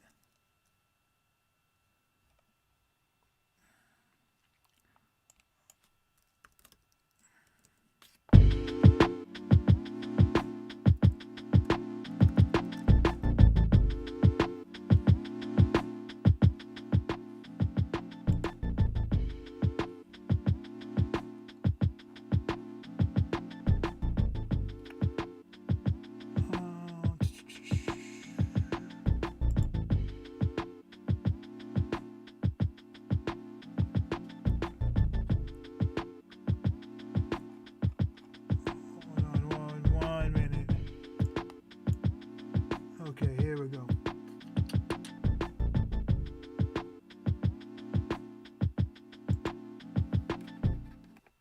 Sorry about that.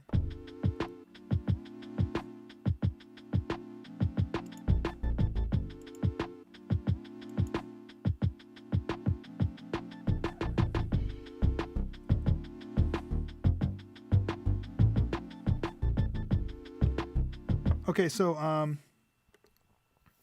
let's go to sequence. Let's get out of this mode.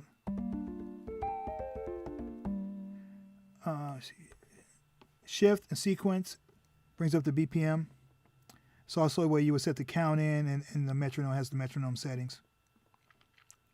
I don't see a tap tempo though.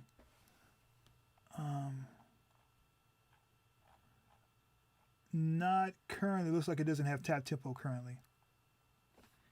I'm sure that's on the feature list though.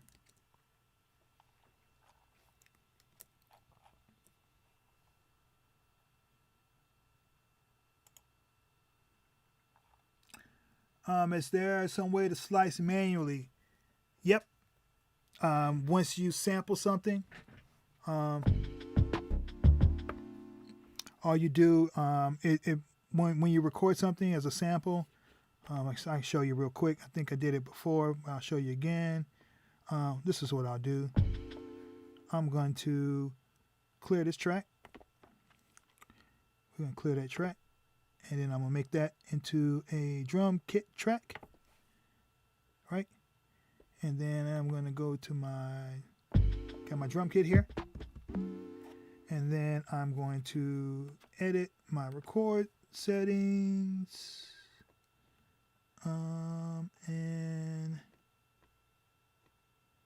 make my record source. You can make it as the external inputs with effects or without, or you can assign the whole mix out or on one of the tracks as your record source. So I'm gonna make it the kit, I should say. Exit out of that, and then I'm going to sample. So shift and sampling, and it's also the trigger set to clock, so it's going to sample as soon as I hit play. So it starts with the whole sequence. You got your 63 seconds. Bam. Okay, so now we just recorded directly from that track into the sample, into the sampling portion of it. So now we're in where we can prep the sample. So it's not assigned to anything yet. So we can go in and choose a slice level. Set the soft, execute the slice. And then you can preview by hitting the load. So now I have my individual slices. And I can go in and say slice 1, slice 1, slice 2, 3. You can also use the parameter now if you really want to scroll through quickly. So now all I have to do is assign it. I can assign it to a track. If it's a blank track, I can hit the track and then it's going to put that one sound, that one slice on that track and spread it across the keyboard. Or I can just go through and just hit a pad and it'll assign that sample slice to the pad. So it says you want to set sample. It's there. Then we can go through, pick another slice point. Make that one right there. Set sample. And that's slicing right there. That easy.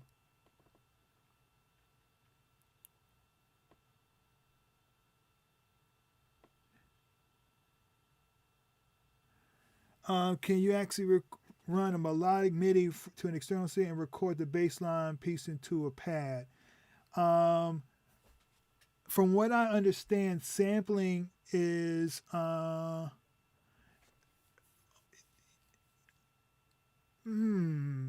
I guess you probably could because it's I guess you probably could because if you had that connected through the line ends and you had to set the clock, then it would record as soon as you hit the start button, which would play the sequence. And then you could chop it from there. Or you could just utilize the looper track type, where and if you did that, you only have that 60 seconds, but you have pitch shift, and time stretch. So, can you layer sounds? As far as the drum kit, it's just one sample per pad. Is there a micro shift notes like on? Yeah, where you can change the start time and move it along the sequence. You can do that. It's just you just edit the note, and oops, sorry, let's get out of this. Oops. Let's cancel and exit out of this thing. Oops, maybe I should actually hit the kit.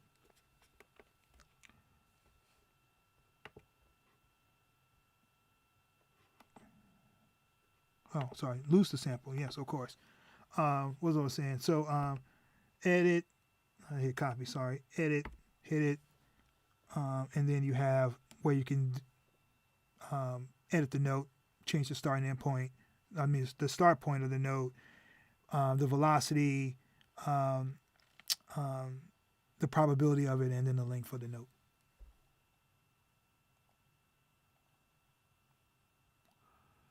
Can you, let's see here, there's some way to slash, we did that before, okay.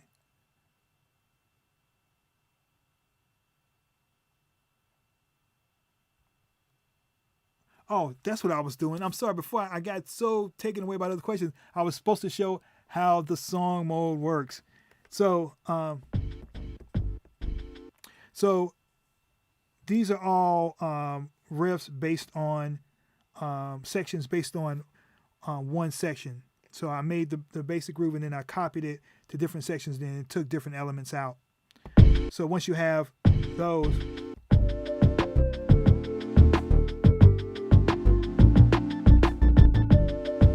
so you go into song, and then all you do is hit record, and then you choose the step where you want it to play, and then just choose the actual section. So I can say, okay, so I want that one to go first, put it right there. Hit this one, what do I want second? Want that one. What do I want third? This one, and then they'll just play them in order.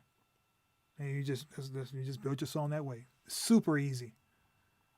I mean, super easy.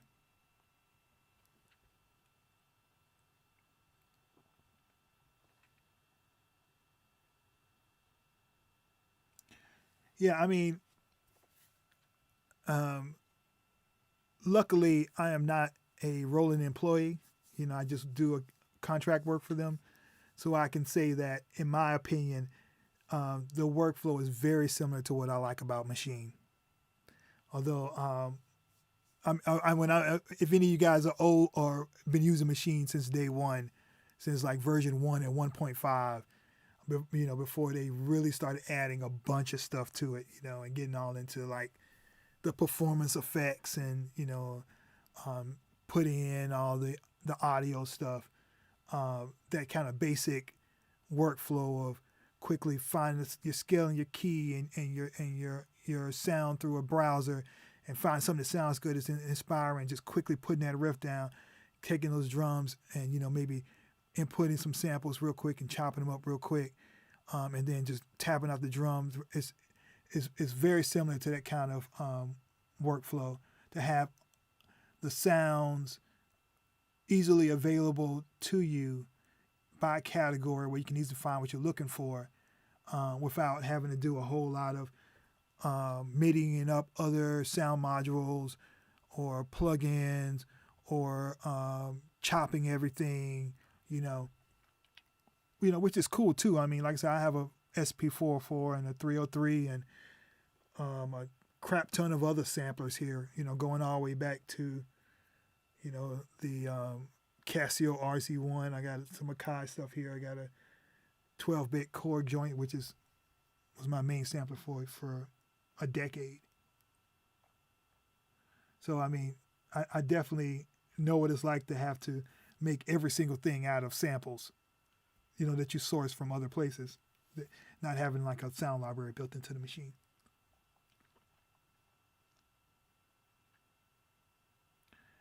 Okay. Yeah, 12 minutes mono. Man, Chris, hey, you're on top of it, man. Or one man, or whoever you are, you got it down.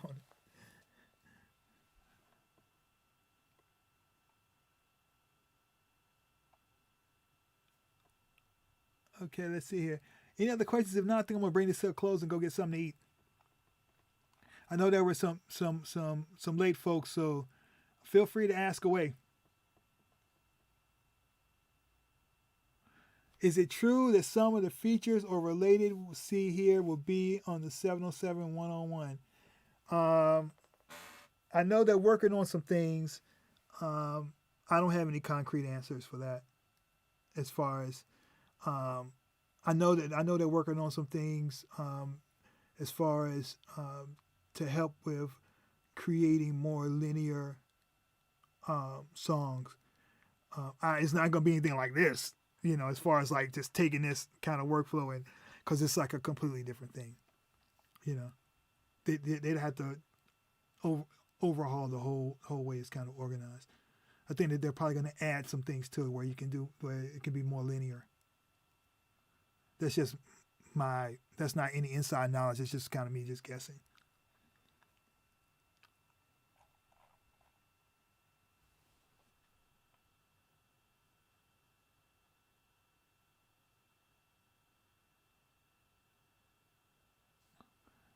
Uh, you know what? What I would do is, if you just go through and look up any of the presets on any of the other Zencore stuff, Matthew. You look through the patch walkthroughs through the 707 101. All those are going to be there. You know, I think the only thing I've seen that's different is there's a little bit more um, kind of urban, modern pop, trap type sounds, a lot of more sub basses and stuff like that. But I mean, you know, they both, you know, if you wanted the same flute harpsichord, they're in both.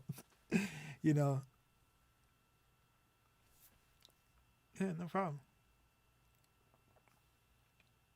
Oh, can you pitch a drum per note on the cue.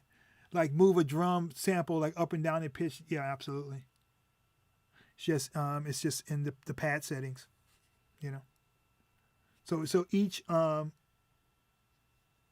a drum kit, each sound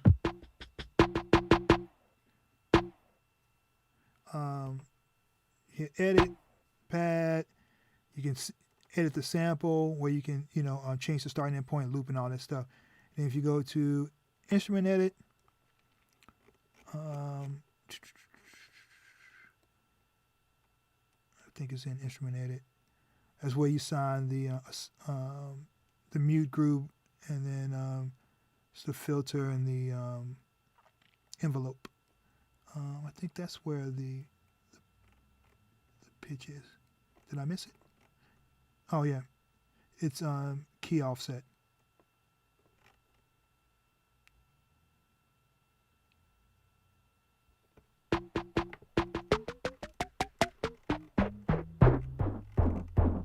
There's 2 octaves up and down, up or down.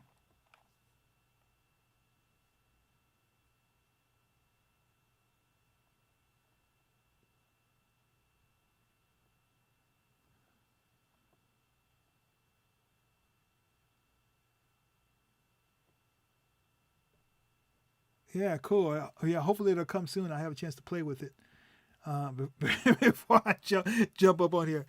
All right, cool. If there's no further questions, I think we're going to bring this to a close. Thanks everyone for hanging out. I'll see you on the forums.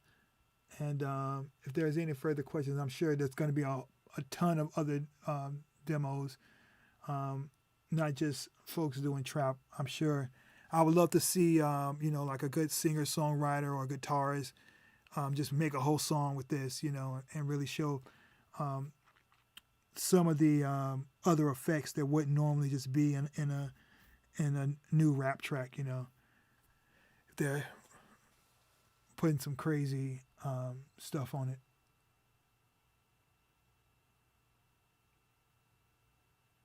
Micro shift for notes.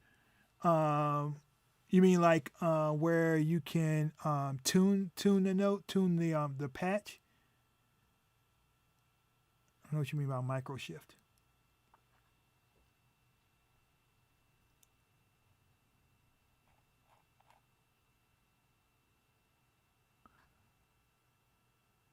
Okay, what's the maximum length for the step sequencer and the highest level of time division?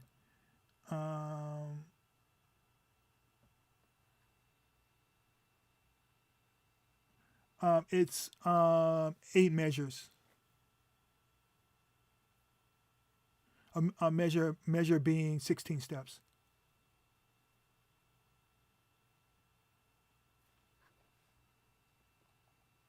Cool, thanks.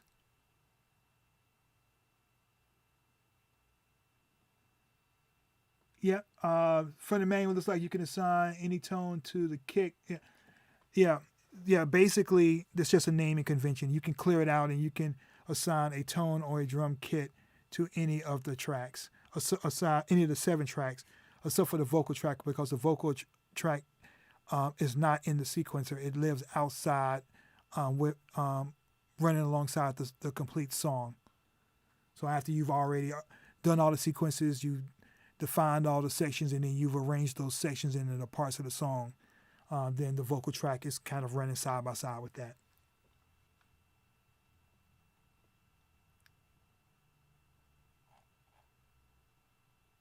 Yeah, 128 steps. Cool. All right. Well, once again, thanks for hanging out. We'll check you guys later, guys and gals. And cool. Now I'm going to go get some water. Cheers, everyone.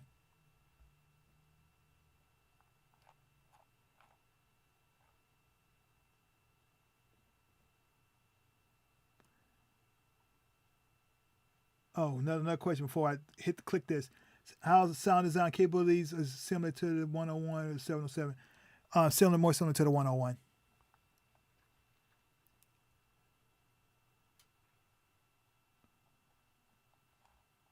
All right, last call for questions.